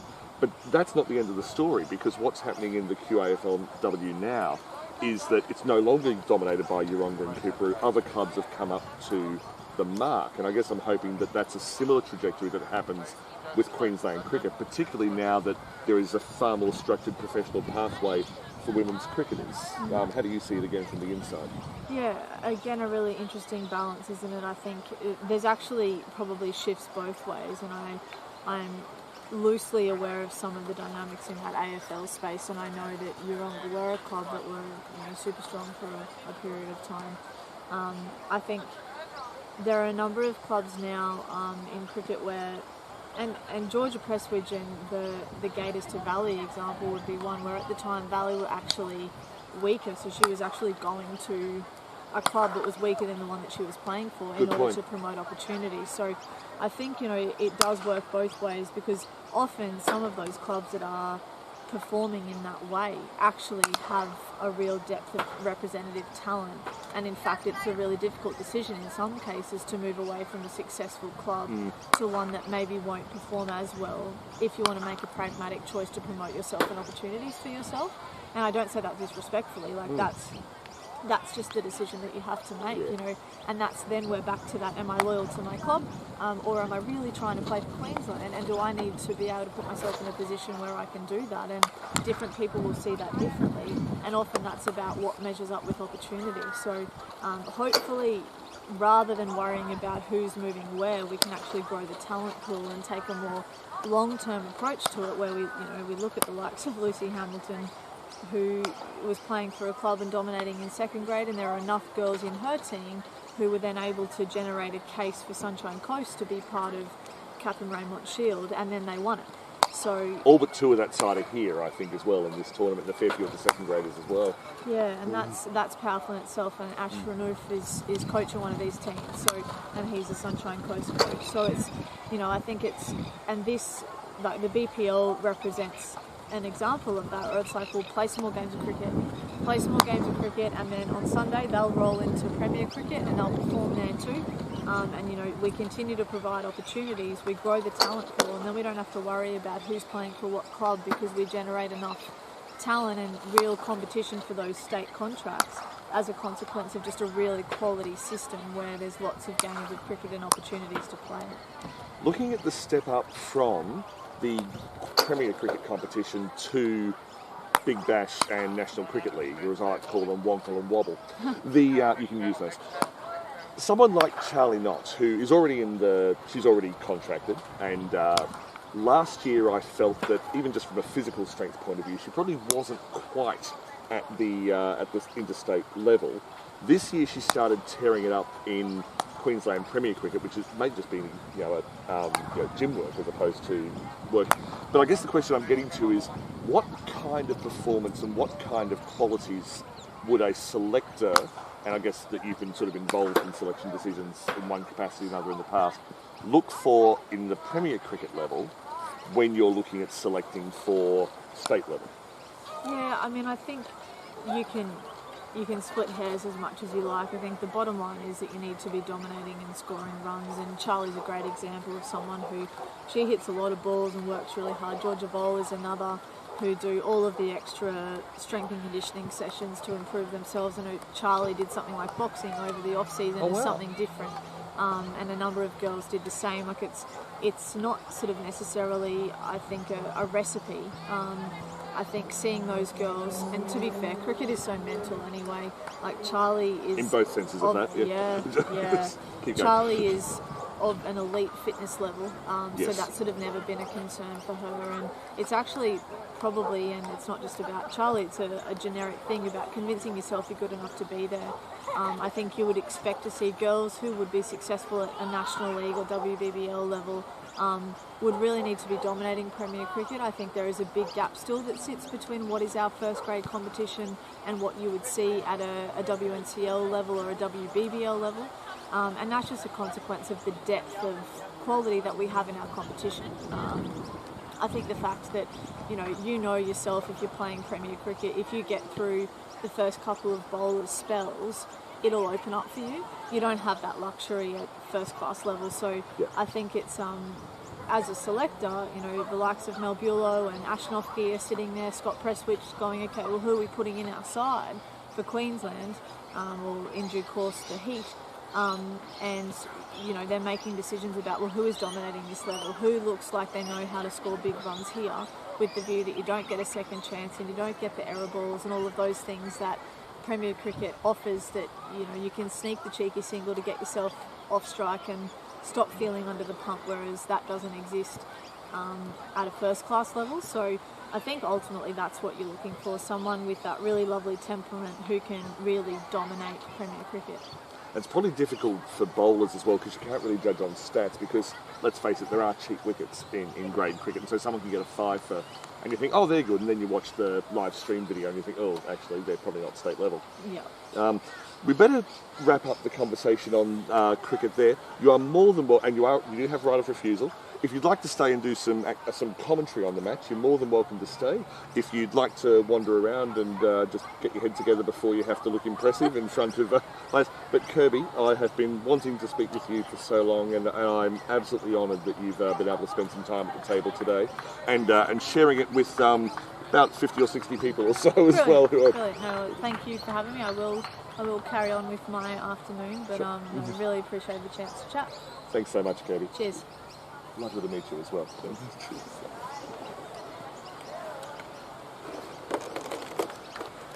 And the facilities here are so wonderful at Peter Burge that Kirby's just had to hop over a fence to leave the commentary area. But no, that's actually, I know lots of commentators like to sort of position themselves as, oh, I know everyone, and yeah, I know this person, they're a good bloke. I take great pride in not knowing anyone. So I've been watching Kirby and going to women's National Cricket League matches and women's Big Bash matches for a while, for several years, and admiring the work that Kirby does as a batter, but particularly as a captain, where her people management skills were just off the scale. And so yeah, that was a thrill for me. I was genuinely fanboying there as through that interview. Paul, very good point. Look, thank you for the compliment on the commentary, but you're absolutely right about the regional players coming down and experiencing Brisbane facilities. We will return our focus to the match primarily as the Moreton Magic were bowled out for 102. This is going to be difficult to defend against a Marlins side that really like to attack with the bat. But the Magic is in the final for a reason. Tara Staines, off spinner, to begin from the clubhouse end.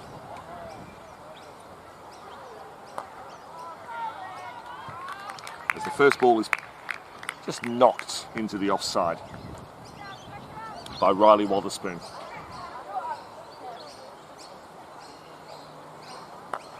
The footwork from Wotherspoon, as you would expect from a wicketkeeper, needed to be precise to a quicker ball there from Staines, and was. The non-striker's end is Nicola Bradford. Tossed up. The sweep shot wasn't convincing, but it is into the gap. There's no one at fine leg. And she got enough on it. 4 runs to Riley Wotherspoon. And the Marlins chase is away.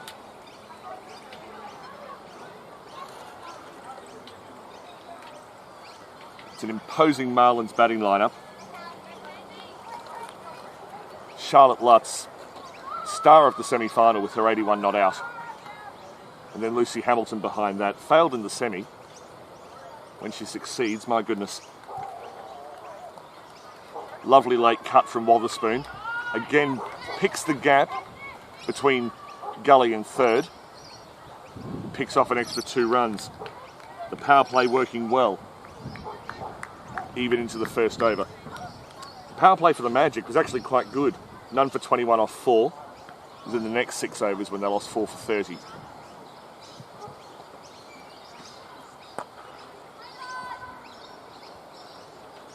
The technique of Wotherspoon is something to behold.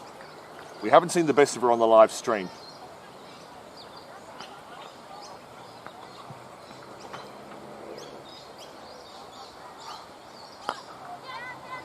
Saw she wasn't quite at the pitch of that one, Wotherspoon, so just knocked it to long on for a single, where it was fielded by Ava Spencer, who did nothing but enhance her reputation with her innings today. Kiana Crump, thank you for your regular contributions during the live stream. And I'm not surprised that you're throwing your support behind Riley Wotherspoon. So the first over down, Wotherspoon can take 7 from it. Nicola Bradford's not allowed near the ball yet. And a change of tactic. They have been opening with the spin twins of Staines and Shiver for a lot of the time, but they've gone, or possibly Paige Haswell as well with their medium pace, but it's Sienna Ginger, a trailblazer player, although only 16 herself. She's been brought in to open the bowling from the railway end.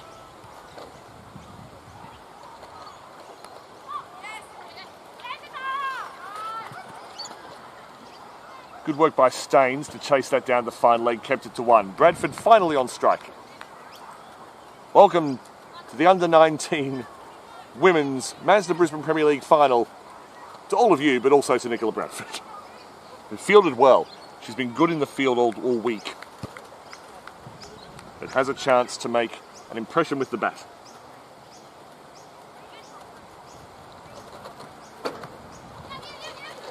Lovely late cut. Spencer is on the 3rd boundary. She's one of 2 fielders outside the circle. The other is at deep cover. Looks like Shiver. Taken out of the power play today. Maybe the tactic is if Ginger can keep it tight in the power play, create some pressure, Shiver will have something to play with. Wotherspoon went after that one. Why not? It probably wasn't going to be called wide, but could only slap it to Bradley at cover. Bradley's captaincy has been good, particularly over the last couple of days, which is what we've seen on the live stream. Intelligent with her field placings. This is a challenge for her. Last game for a year before his shoulder surgery. Straight down leg side, given!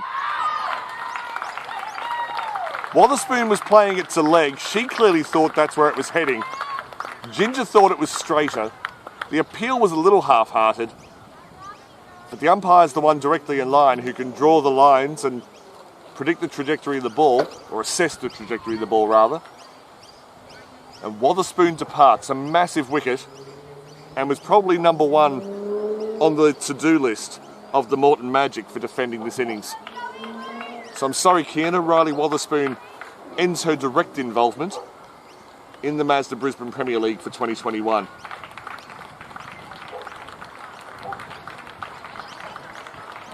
But she is a Wests player.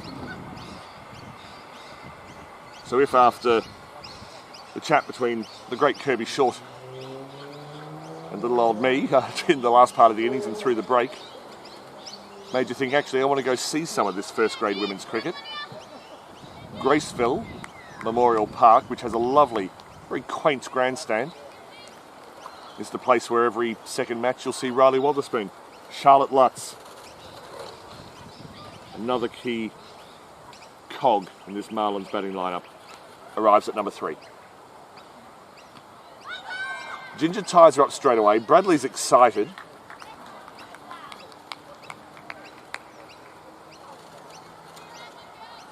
And Melissa Lewis has gone the call. Ginger, future Fire captain and Aussie superstar. You heard it here first. I will say, for a 16-year-old, she's got the athleticism and the cricket skills. It's a deadly combination. I clearly don't know her as well as Mel does.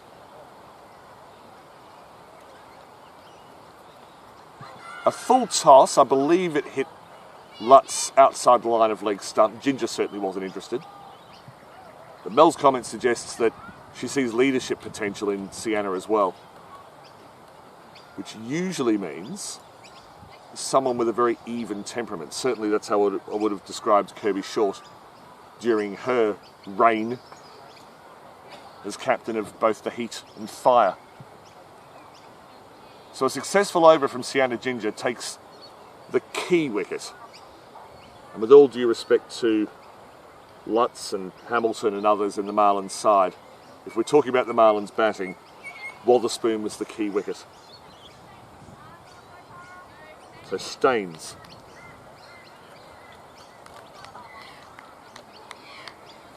To Bradford, who hasn't had a lot of the strikes so far.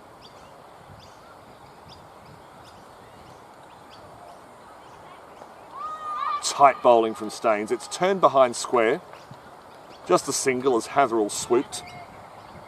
Like a plover, dare I say.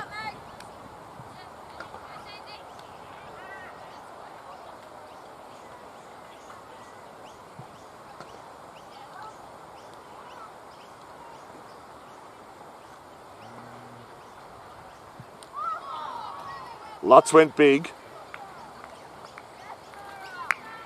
And it merely produced gasps of frustration from the Magic.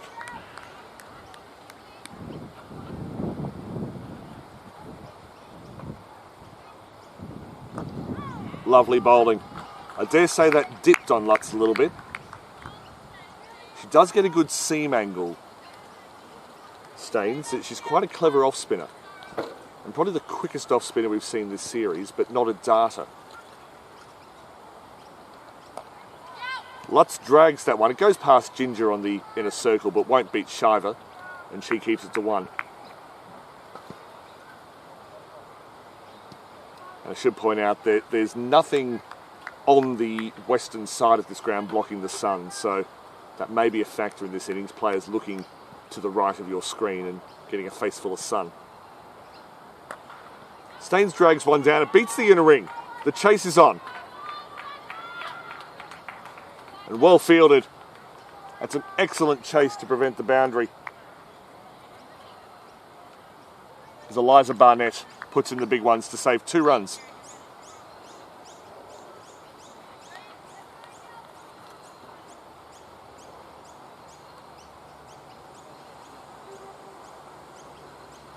Beautiful bowling.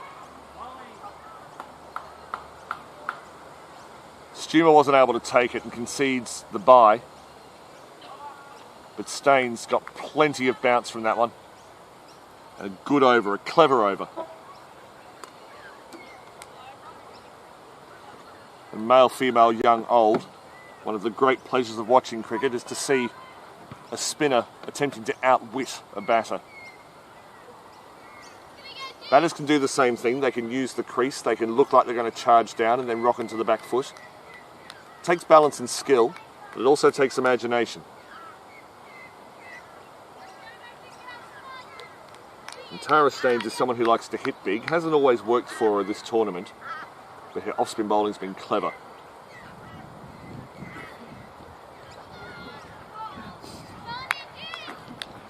The commentator giggles from the square appeal for LBW. Sienna Ginger from the railway end already has a wicket, taking on Nicola Bradford. She does appear to be getting some shape. The number of outswing bowls, there was a time in women's cricket when it was just in-swingers galore. I've seen a lot of good outswing bowling over the last 4 days, and it's been very encouraging.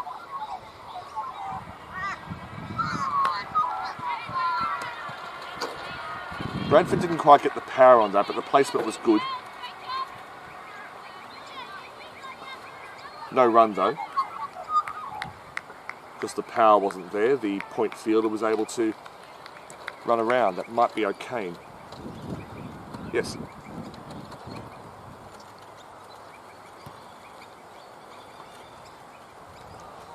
Outswing again, but started just a little wide for Sienna Ginger's liking, the umpire's liking, and dare I say Jess Bradley's liking.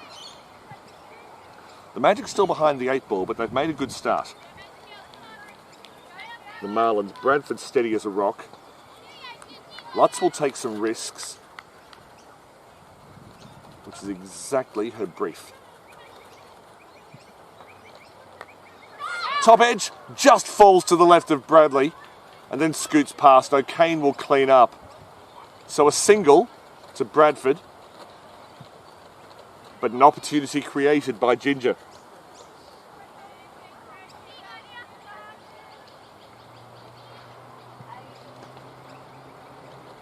It's a change of tactic for the final to bring Ginger on.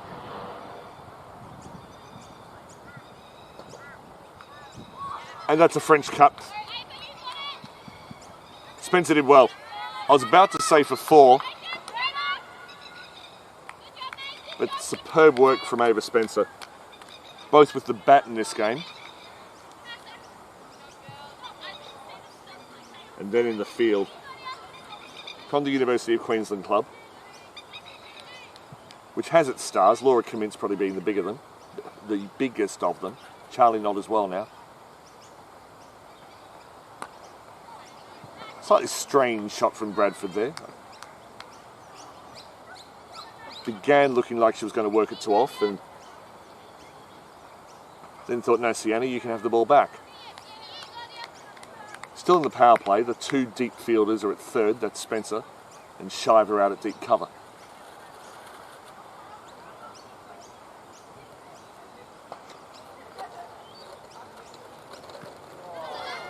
On the pad, looked to be down leg, the umpire agrees. And the appeal wasn't exactly voluminous.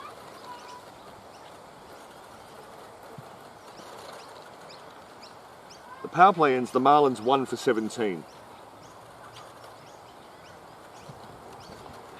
Which is not as good as the Magic did. They were none for 21. The difference being, well, not the difference, the challenge here.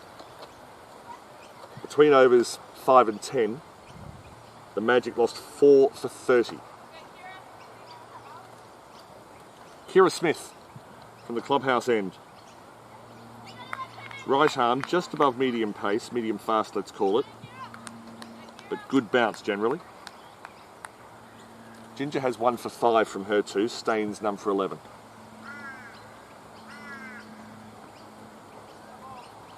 Begins with a wide. And makes a few bodily movements as if to suggest, right, well, I've got that one out of the way. My arms know what they're doing now. Let's get back to it. Wotherspoon was out for 8, Bradford's on 5, Lutz on 2. 18 for 1. or the reverse. Pulled, that should be 4. Didn't quite get all of it, Lutz. There was a bit of a top edge, but once it got past square leg, it went down into plover country. She is being attacked. That's horrible.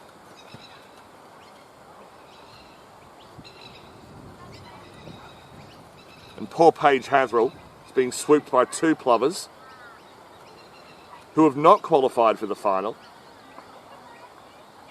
You can't not do the work and then just swoop in for the final.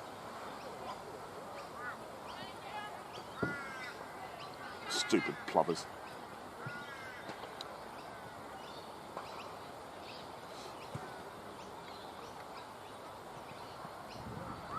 Yeah, that's top edged as well. It's gone very fine actually. And so Lutz has 8 runs from 2 balls without timing either, but the placement's been good enough.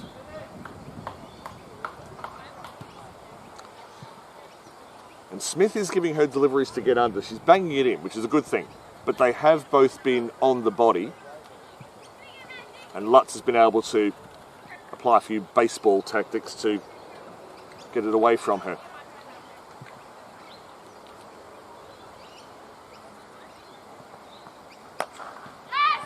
Beaten the gap, split the gap at cover. There's no one deep on the off. Chase from Tara Stain. She'll get there, but not be able to prevent 2. Gets it on the bounce to Smith. Through the hands of Smith, but well backed up by Ginger. So Bradley keeping the 2 fielders in close. Herself at short cover and Ginger at short mid-wicket. Generally keeping the field up. Only 3 back. Third, fine leg, deep mid-wicket.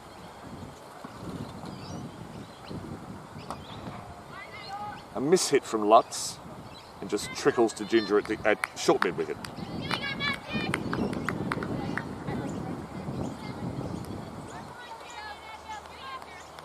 So Kira Smith. Important work to do. They really need another breakthrough, the Magic.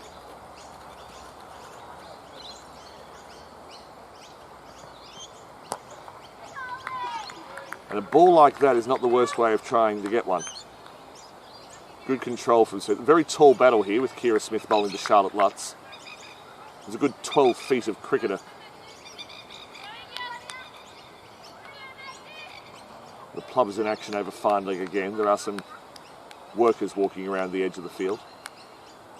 They haven't qualified for the final either.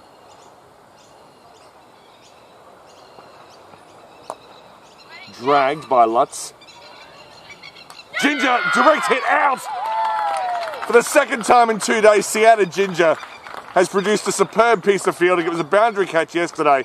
On this occasion, she's run out Charlotte Lutz. It was mistimed to mid-wicket, but because Bradley has been clever enough to keep Ginger in close on the leg side, it meant that she was in position. She wasn't quite square. She might have had 1.5 stumps to aim at, but Ginger's arm is so strong, that the throw came, it was just fired in. And Lutz, here's her applause. I apologise, I talked over most of it. It went for a bit longer than that. But Sienna Ginger proving her value. She's done well with the bat this week. Hasn't had any big bowling performances, but you've seen already this afternoon what she can produce. And the fielding's been outstanding. So the over ends. And the new batter is the left-handed Lucy Hamilton, who will be on strike. As Ginger will continue from the railway end. I dare say Ginger versus Hamilton, and either one could be bowling to the other, will be a feature of Queensland women's cricket for a long time. But I realise in so saying that, I'm kind of demanding that they follow the trajectory that I want. They are their own people. They will play cricket when they want, for as long as they want, where they want. Ginger to Hamilton. That looked to shape in and then stayed straight. Clever bowling. Hamilton was respectful.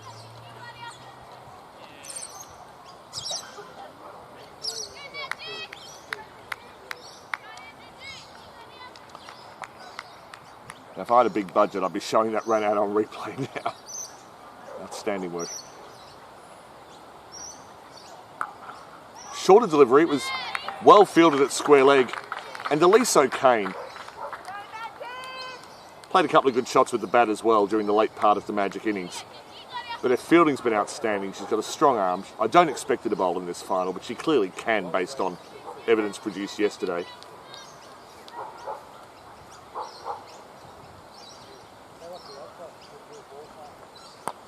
Straight delivery, defended just on the leg side.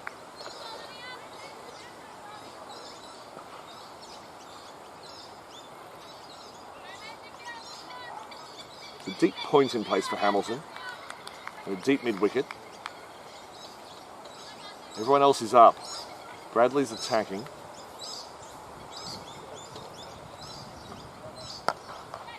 Beautiful straight drive from Hamilton. Mid-off and mid-on were up.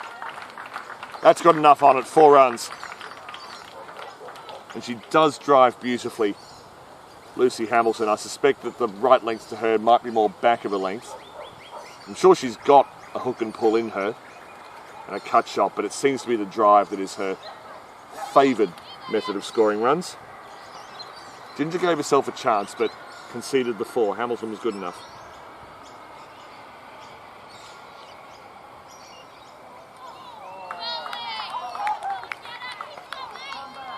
How good is this? Straight drive for 4 from Hamilton, immediately followed by Ginger beating the outside edge.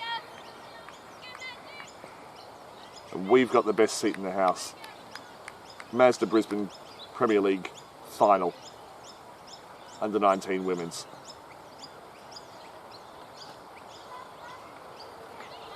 An extra bounce from Ginger.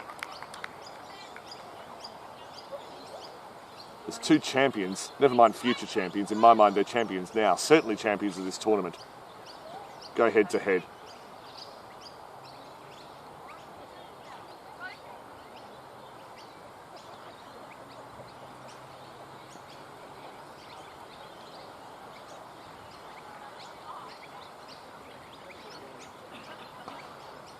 Kira Smith to continue from the clubhouse end.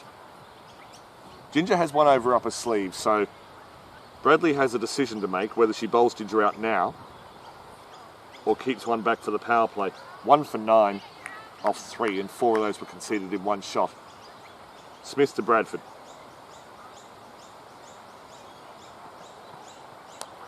Getting some good bounce, Smith, but Bradford was able to ride that. It's beaten the infield. Abdi chasing hard. Kept it in. Well done by Grace Abdi. And the work completed by O'Kane. There's a good arm on her.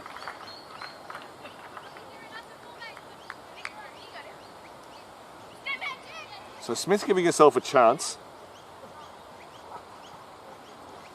but conceding 3 on that occasion. Hamilton hasn't faced Smith yet in this match. Surveys the field. There's a deep cover and fine legs gone back. Third is already back. Ginger is back on the circle at cover. Bit of away movement for Smith, but Hamilton read it nicely.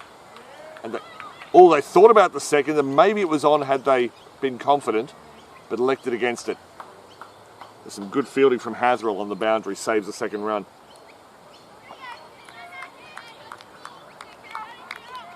You suspect the Marlins are ahead, but it's a very attentive audience here.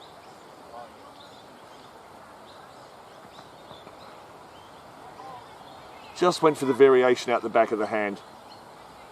And you do have to try things when you're defending 102. Didn't work for Smith, but we have seen that work for her. Trying it against Nicola Bradford. Been very sure. That cut back in, Bradford cut well.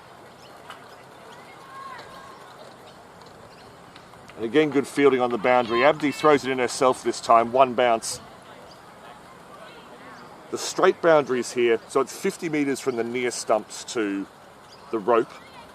Same the other way, but it is wider. It's a good 60 metres out wide. And I like short, straight and long, wide boundaries to encourage straight hitting. We have that here at Peter Burge today, using the rope well.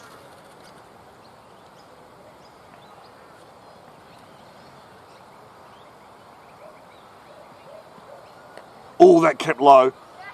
And it's accounted for a few people today, but not Nicola Bradford. A good technique, was able to read the ball off the pitch. It's a bit of a rite of passage for men's cricketers that they spend a year or two in England, and because the pitches there bounce very differently from here, you learn that kind of technique. Bradford seems to have learned it without going to England. Smith around the wicket to Hamilton. Hamilton edges, it'll be a single down to third as Hasrell fires it in. So Smith trying different things, nothing working so far, although the ball that kept low to Bradford would have accounted for more than a couple of batters in this series.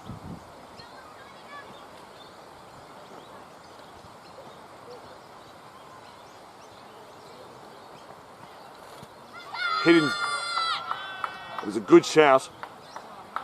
Came off the pad, went out to square leg as the call of come on Murray goes out to square leg. There was no signals, so I can only guess there was bat involved because it did look rather straight. But a run was given to Bradford. And Smith, who bowled a very good over, to be fair. She tried a few different things, lost control only the once, gave herself opportunities, but ultimately walks away without a wicket.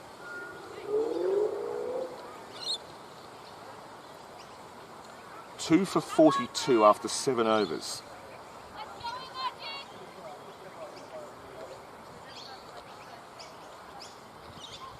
(71 off 84 balls with 8 wickets in hand. Puts the Marlins ahead at the moment.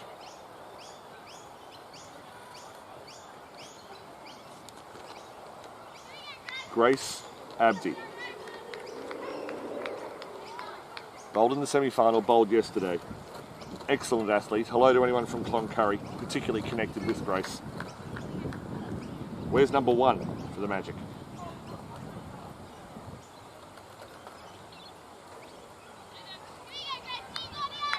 We'll pretend that's not how she started. 10 runs off the previous over, which gives absolutely no indication of the quality of the bowling. Quality of the batting, yes. Online now, Abdi charging towards it. The single's completed easily enough. She is starting to get that outswing that she can get. She keeps the back of a length. It's very dangerous. Particularly as there are some signs that the pitch might be just behaving a little less predictably, which, given that this is the 6th 2020 match we've had on 2 days, is just normal wear and tear.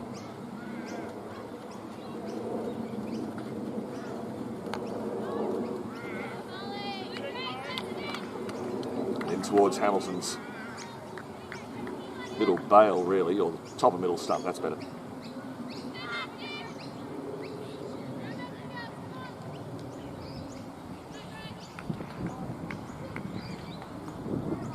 Abdi to Hamilton.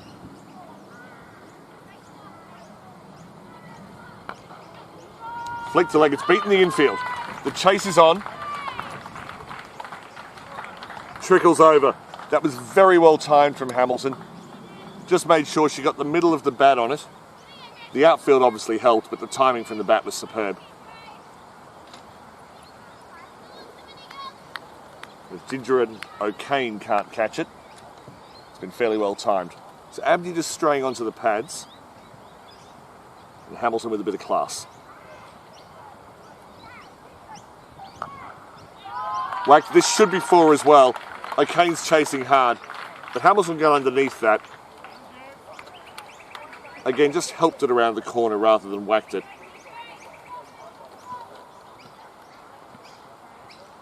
Another 4 runs. So Abdi has a little bit to think about. I think Hamilton's realised that the ball's generally coming into her and she can use that, particularly if it's outside off she might respect it, but if it's already on the pads, she'll have a crack. Case in point, much better line from Abdi.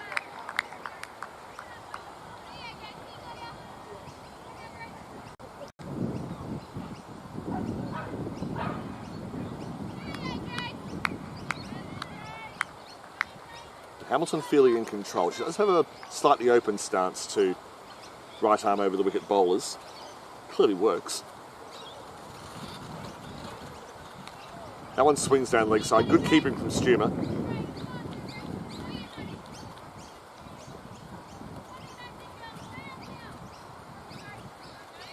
And so Abdi with a challenge, bowling to an excellent batter,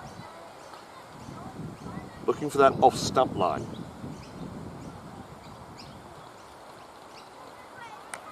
Well, she got it, it's flown down to third man. Spencer gets it on the bounce.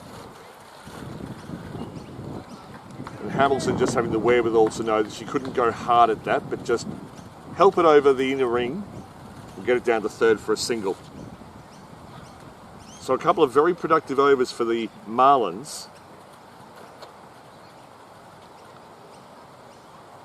Means that they now need 49 runs. They're past the halfway point with 12 runs from that over, and 12 overs still to go. So the last 4 overs have yielded 37 runs, tick over 9 and over. The horse hasn't bolted past tense, but it's very much in the process of bolting.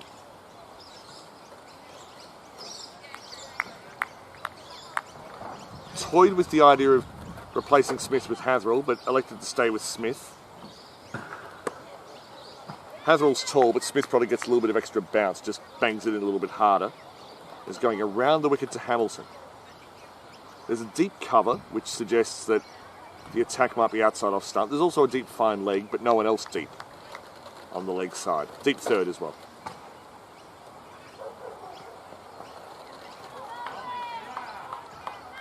Perfect line.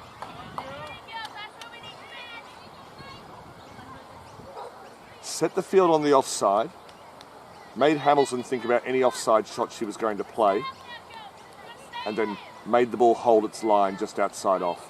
Perfect planning, perfect execution.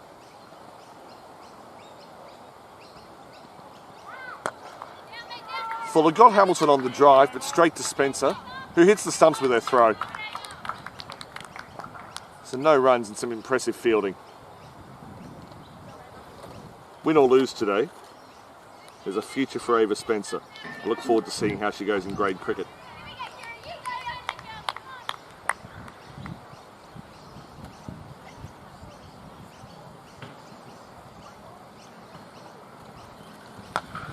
Cover drive harder to Spencer. She fields well.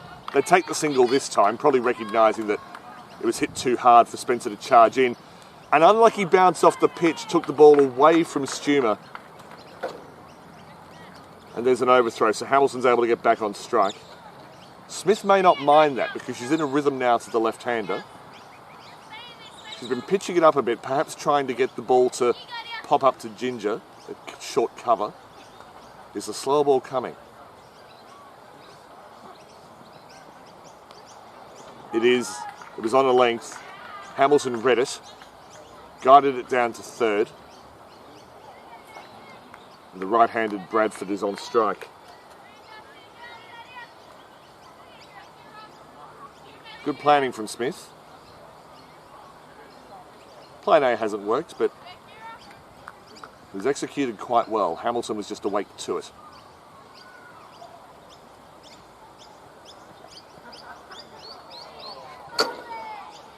Here, as I say, some bowlers have had trouble switching between the right-hander and left-hander. Kira Smith didn't. So, no, I'll just put it past the right-hander's outside edge. No trouble. I will mention that the live chat is open, but I appreciate that no one probably feels like chatting at the moment. There's an enthralling final happening in front of us.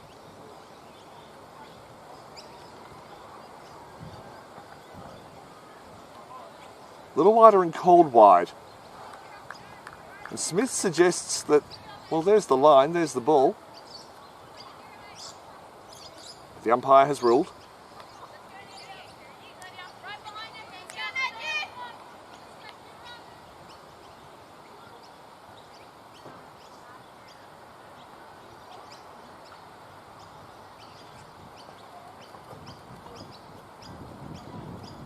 That one was wider than the previous one, so no argument from Smith. Stumer came across well. There's just a hint of a couple of sets of slumped shoulders in the Magic field.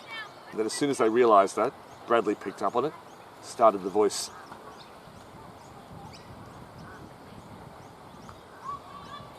Would have gone straight to first slip, but Bradford knew there wasn't one. It's down to Abdi, just for the single.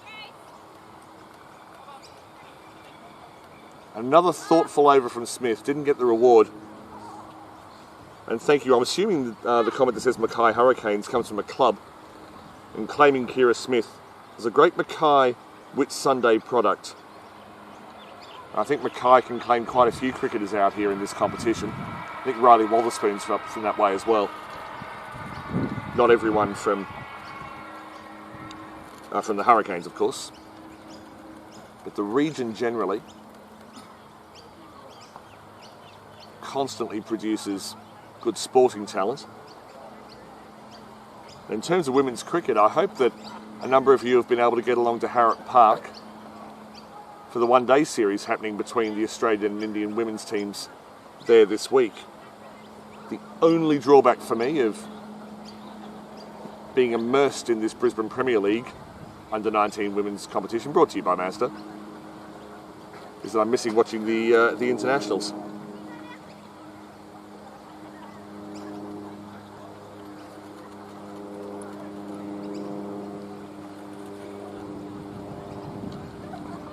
Spencer starts with the Yorker. Good introduction of Spencer. She's clearly got her tail up, batted well, battled and then batted. Has fielded well.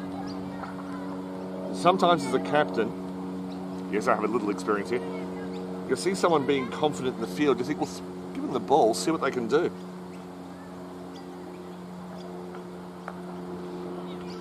Beautifully hit by Hamilton. That'll be 4 runs. Didn't get up as much. Recognised it was slow. Swung across the line. It was probably on middle and leg. But you knew where the gap was behind square on the leg side. And helped herself to a boundary. Alfred, how good is Lucy Hamilton? The answer is very. And again, my job as a commentator has been not to build expectation because I want her to enjoy her cricket. But yes, it's easy to get excited about her, isn't it? Excuse me, apologies. And right on cue, the Mackay Hurricanes have claimed about a quarter of the competition, and rightly so.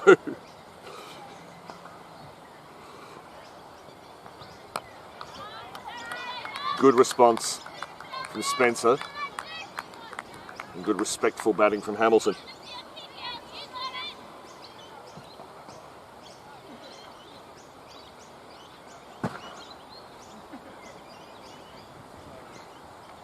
It's a little short. Hamilton didn't really get onto it. Fielded well by Tara Staines at short fine leg.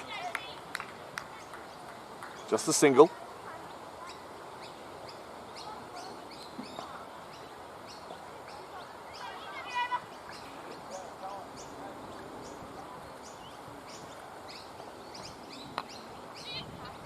Bradford taps and runs into the offside. As O'Kane just stumbles as she reaches the ball. To be honest, the result was the same, just the one.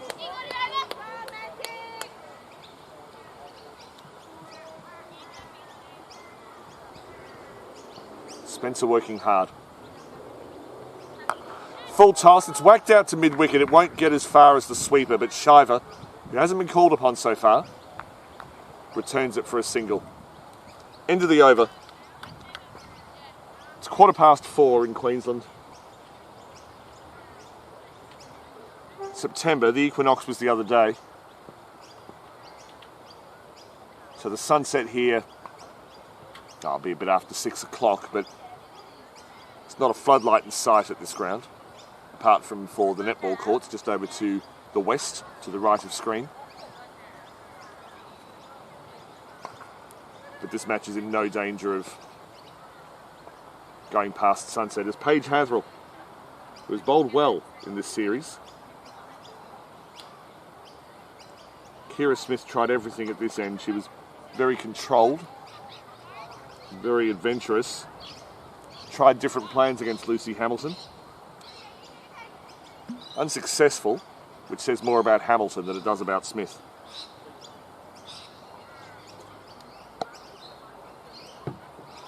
Has a similar bowler, but not identical.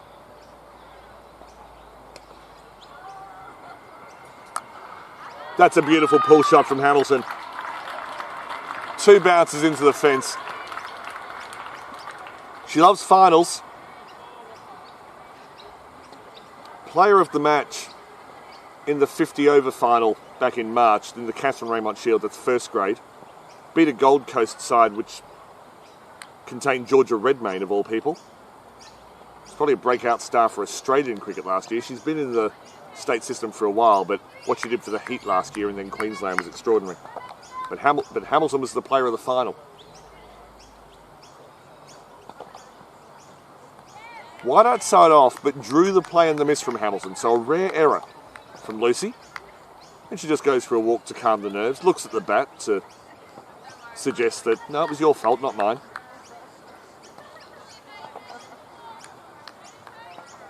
Yes, took the 1 wicket that day, bowled well without luck, and then scored, I think it was 60 not out, it was in that region, but batted beautifully.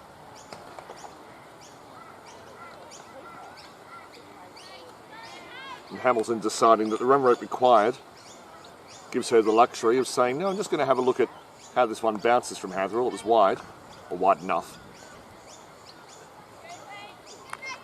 Maybe didn't bounce as much as some of the previous deliveries.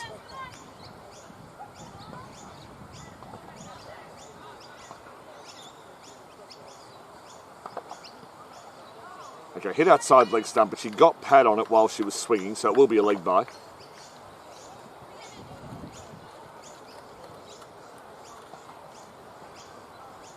So Hatherell will bowl to Bradford, who's played her role to perfection. And I agree, Alfred.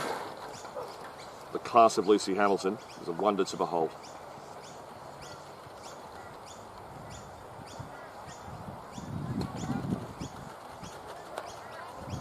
Well batted.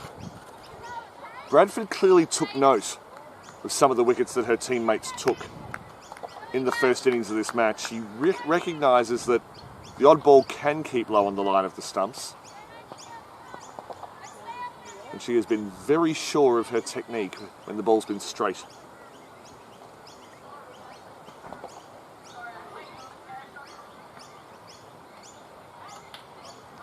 Had a bit of a flirt with the ball wide. Nice little sucker ball attempt there from Hatherell. End of the over, it's 2 for 73.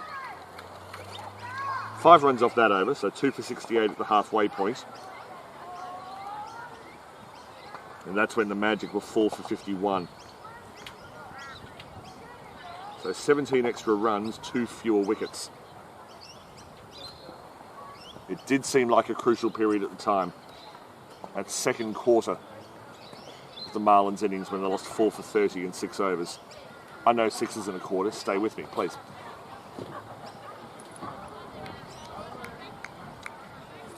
Barnett. Eliza Barnett.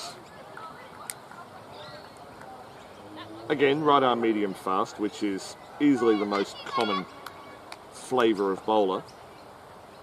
To be honest, in cricket generally, never mind this particular tournament. So Spencer had the 1 over, conceded 8 runs. And Bradley looking for the elixir.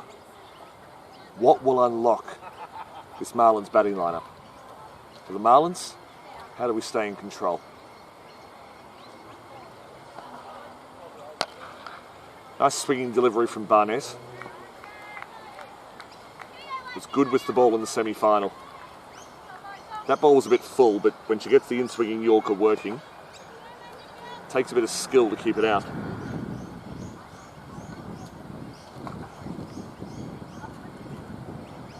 Hamilton on 28. Beautiful bowling from Barnett. And Hamilton wasn't looking to score there, just kept it out and it rocketed away to Ginger at mid-wicket.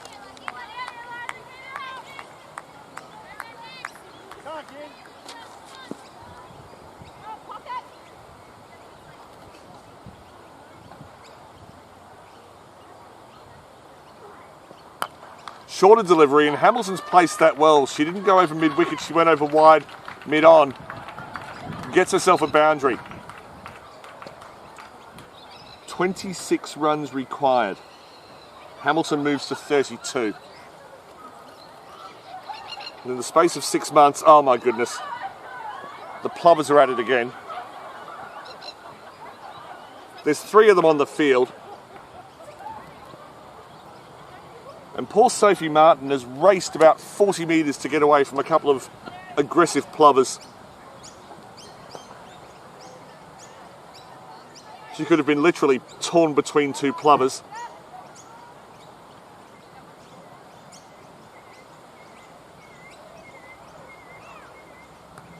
That's hit straight. Given. She was always a chance. Always a chance. Hamilton played forward. Got a fair way, but as you know, the bounce here, unless you hit the seam, it does keep low. And that stock delivery from Barnett swings down the line. She doesn't get it wrong often, and she didn't then. And so Hamilton departs for a well-made 32, which, to be fair, has turned this chase from a challenge into a routine.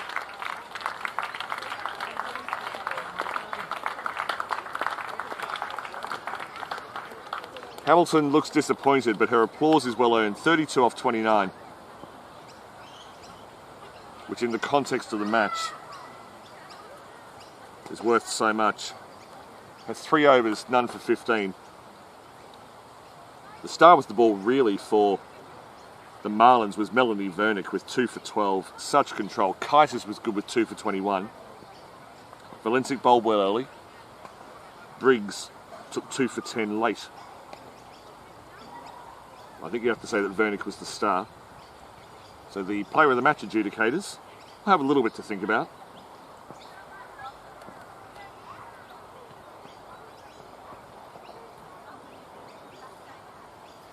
Kaitis. Kaitis bowled well and keeps her first ball out, not entirely convincingly. 1 ball remaining in this over. But I hope Barnett has confidence, knowing that her stock ball is a wicket-taking ball.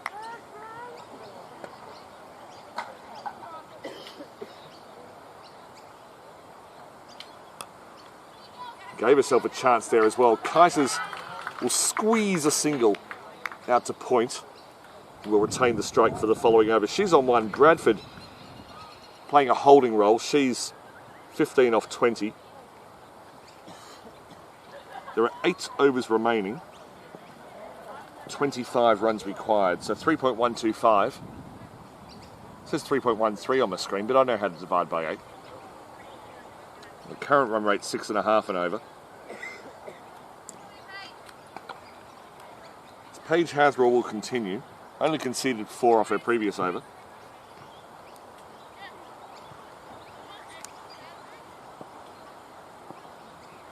And she'll be bowling to the new batter Kaitis. She's had a very good tournament.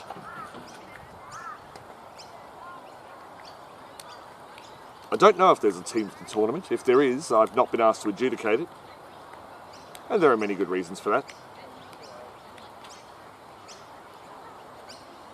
But someone who's contributed as consistently as Rebecca Kaitis,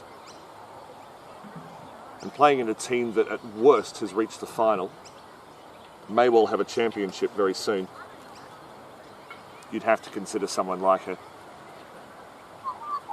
Tara Wheeler from the bottom placed Pirates would be under consideration.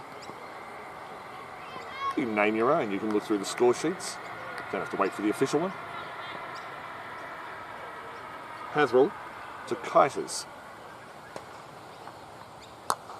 Good start. That was an attacking defensive shot, if that makes sense. Priority number 1 was to keep the ball out. But if you hit it hard, you never quite know what opportunities might arise. Good play all round.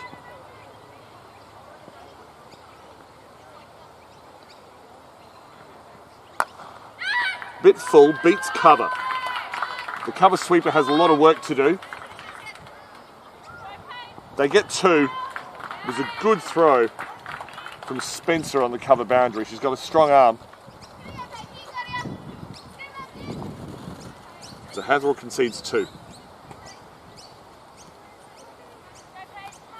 Kiters to 3. Continuing the good work of Hamilton, whom she replaced.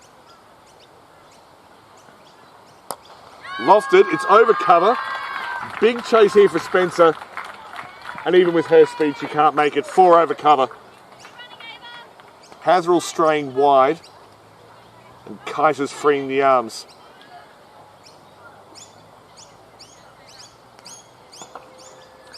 Three for 84. The target is 103.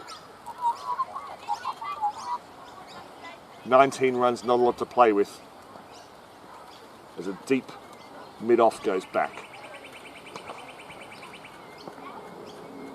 Beats the edge. A polite inquiry. Declined, rightly.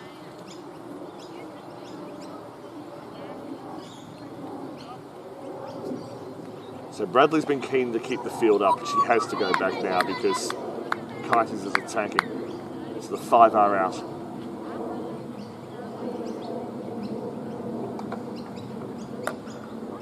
Good ball from Hathaway. Going to be squeezed to point. So the 5 deep. There's a deep third, deep cover, a long off, not a long on. Bradley remains inside the circle. A deep square leg and a deep fine leg.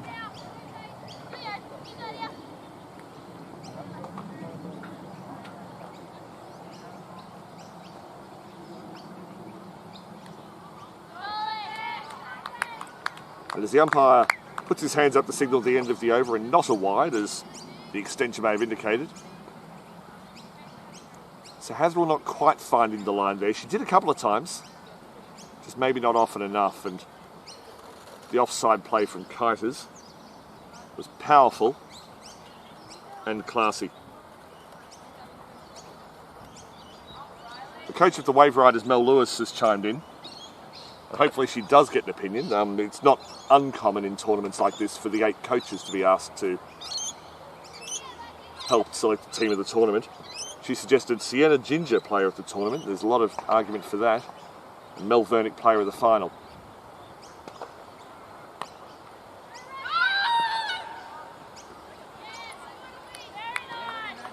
I think she might have called no, as Eliza Barnett continues from the railway end. It's Ginger with 350s during the tournament and key contributions with the ball. It's a bit hard to quantify fielding, but my goodness, she's been good.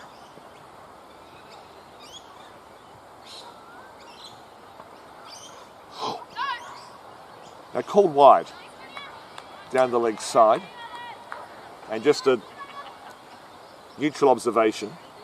That's not really been the interpretation for this tournament because it did go through where the batter was standing. But if they're consistent in this match, we'll accept that. Mackay Hurricanes, you're right, the game hasn't finished yet.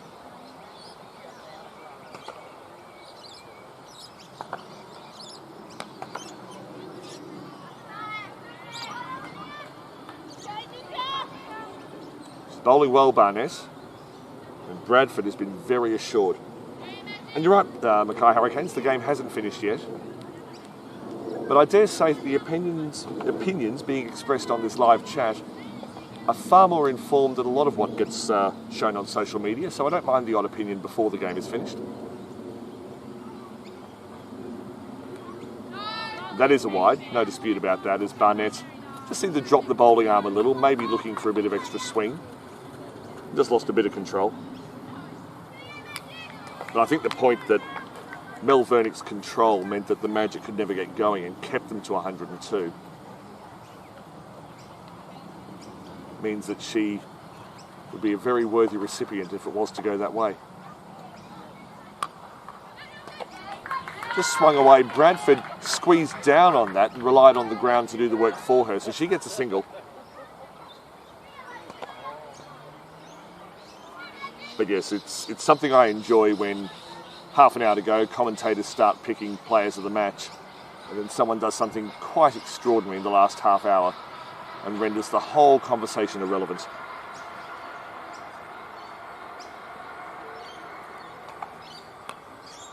Barnett's got it back. Only lost it for a couple of balls. Keeping Kiters very honest.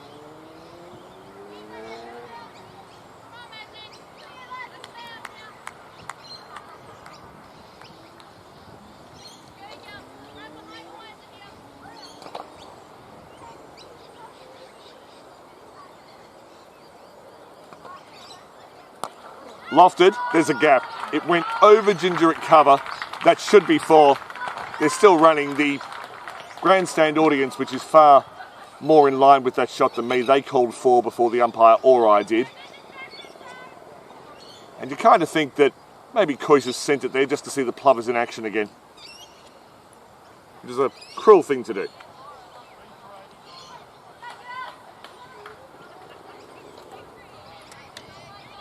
But jokes aside, that was a lovely shot from Kiters. Knew where the gap was. Got a full delivery. Deposited the ball.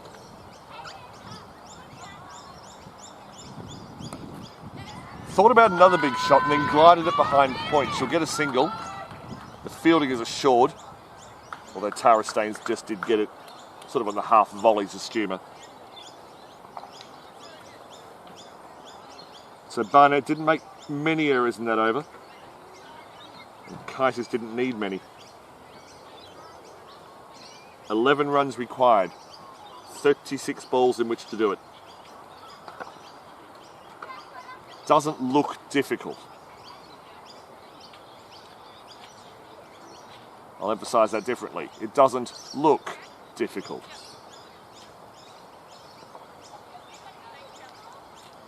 Kaiser's 12 off 11. BAU for her. Bradford's 16 off 23. She's been important.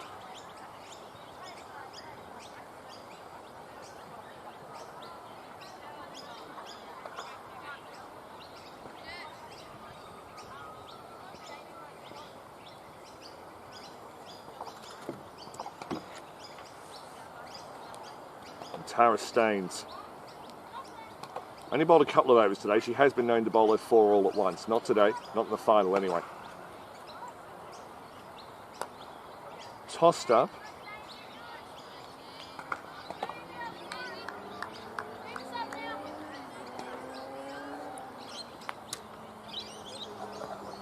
There's no game pressure on the Marlins right now.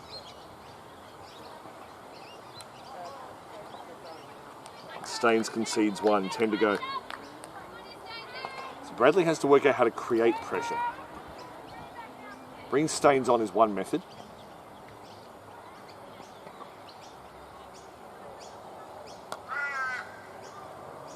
Can't beat the field. O'Kane's been good. The fielding from both these sides has been good, and I don't just mean in this match. It's a short cover. It's Barnett and a short mid-wicket in Ginger. They're putting pressure on. And Staines is very good at knowing when to direct it into the body, as she did there.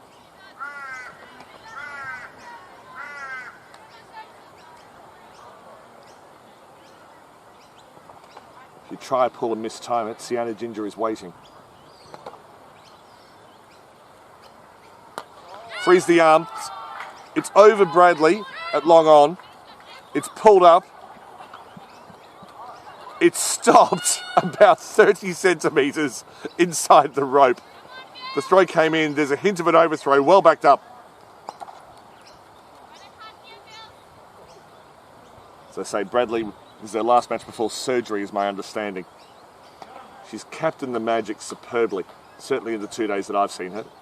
That was a good lofted shot over long on. Single figures required. Short from Staines and goes out to the point boundary right. It was hit hard and it beat the regular point, but the deep cover Ava Spencer was in position.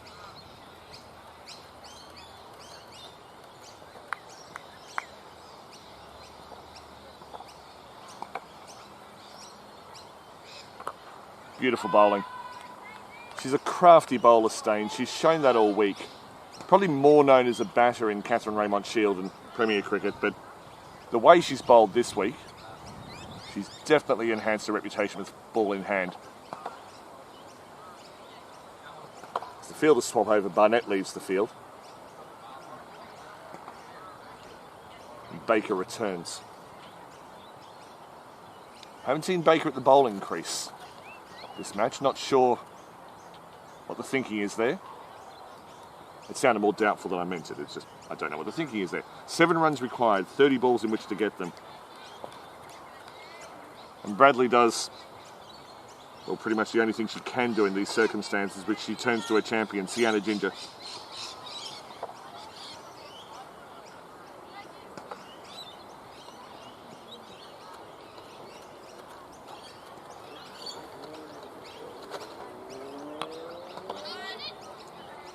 Kaiser's thought about attacking, then realised it was too good. But they've earned the right now to see off Ginger if they choose to. They can play out a maiden. 7 off 24 is barely more challenging than 7 off 30. Still talking the field from the Magic. They're encouraging each other. They're not done.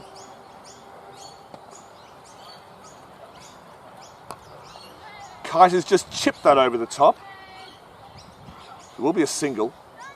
6 required.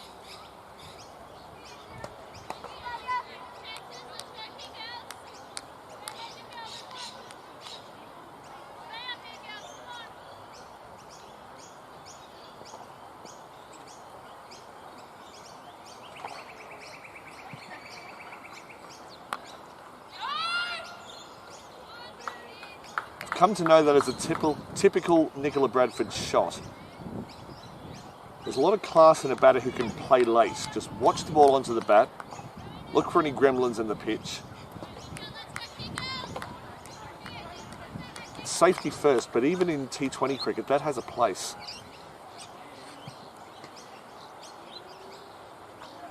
That was a bit more adventurous, backed away and knocked a single to O'Kane at point. Go through the scorecards and write down some of these names.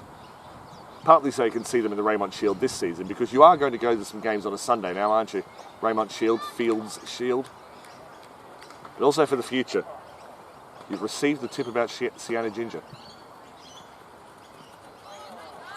Hit outside leg, but again, good bowling at the body as Ginger tied up Kiters. Some of these very young players like Elise O'Kane.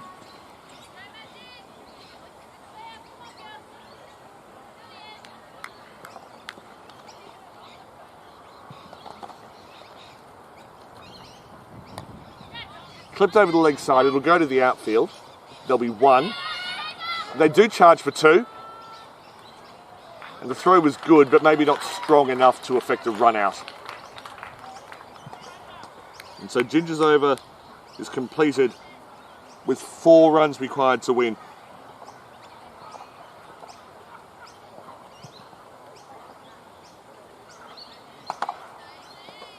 In fact, I've miscounted, I apologise. 3 runs required to win. Sorry to take the magic out at the moment. Ginger is bowled out, 1 for 13.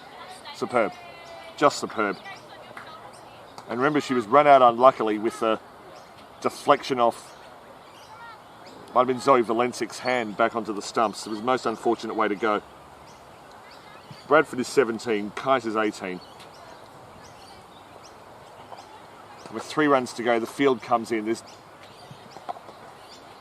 I think third is back, that's all.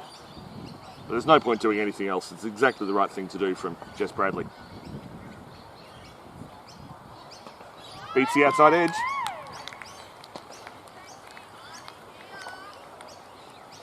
The attitude from the Magic. Paige Hatherell liked what she saw there.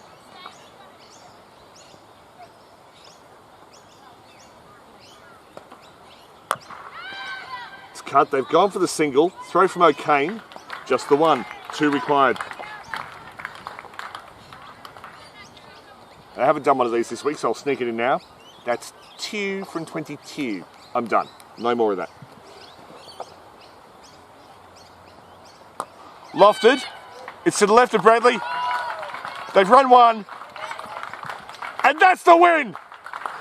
The Coastal Marlins are the champions of the Under-19 Women's Mazda Brisbane Premier League. They set the pace early. They had a couple of stumbles on Tuesday afternoon and Wednesday morning, but they got it back together when it counted. They won yesterday afternoon. They had to. They beat the Rockets by just 11 runs. This morning they turned out in the semi-final. And they put it over the Wave Riders. They attacked their pace bowlers. And today they took on a powerful Magic side who have counter-attacked everyone in this series. And they restricted them to 102. And then even when there were a couple of stumbles, Lucy Hamilton came out and hit 32. The Coastal Marlins, congratulations to their coaches Tony Dudgeon and Grant Lutz, to their captain Riley Wotherspoon. I'm going to say that again. To their captain Riley Wotherspoon, to all of the owners, to all of the players. I'm going to read through the side so you hear their names in numerical order. Lucy Hamilton, Mia Krewkamp, Nicola Bradford, Charlotte Briggs, Zoe Valencic, Charlotte Lutz, Janelle Pays, Rebecca Kiters, Mel Vernick, Riley Wotherspoon, the captain, Eve Malay, Ziza Varathajan, and Holly Thomas. Outstanding. Congratulations from Kiana and Graham to the Marlins. They will be passed on. They'll probably be read. But the Coastal Marlins, congratulations. You are the first champions of the Under-19 Women's Series in the Mazda Brisbane Premier League. And I hope there are many more of these tournaments. The audience in the grandstand is on their feet. A standing ovation for the Marlins batters. The Marlins are on the field. The Kings are gathered in a group. In fact, I might just see if I can turn the camera so you can see the aftermath. No point looking at the pitch.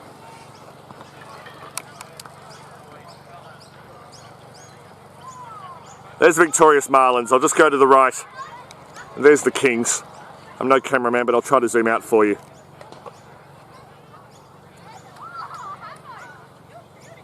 It wasn't an absolute classic final, but it was keenly fought. And the Moreton Magic, Mark Harris, their coach. Their captain, Jess Bradley. All the best for your surgery, Jess. We'll see you in 12 months. Learn all you can about cricket in the meantime, because there's a future for you. It's been a wonderful tournament. The stream will shut off shortly. Won't be able to broadcast the presentation, but there will be photos and hopefully some video on social media. So look for Brisbane Premier League on Instagram and Facebook. The teams also have accounts on there. Unfortunately, Graham, the scoreboard's automatic. Thank you, Renee. It's been an absolute dream of mine to commentate some more cricket. I did a tiny bit over a decade ago. But I want to thank you all for accepting me as a commentator and for interacting with me on the stream. But as I say, this tournament belongs to the players. And second, it belongs to you, the families, the friends and the fans of the players. I wanted to be a part of it, but the big news here is that it's the Coastal Marlins who are the first champions of the Mazda Brisbane Premier League Under-19 Women's Tournament.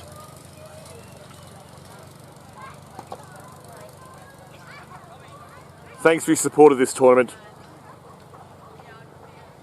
My name's Daniel Viles. Get behind the Catherine Raymond Shield and the Jodie Field Shield. Get behind the Women's Big Bash, the Women's National Cricket League. Of course, my allegiances are with Queensland and the Heat, but just support the sport. Women's cricket is where it's at. I've seen as much men's cricket as anyone in the world, I reckon, and it's a wonderful game. But the game has been reinvigorated by the progress of the women's game. Congratulations to the Coastal Marlins. We'll see you all next year.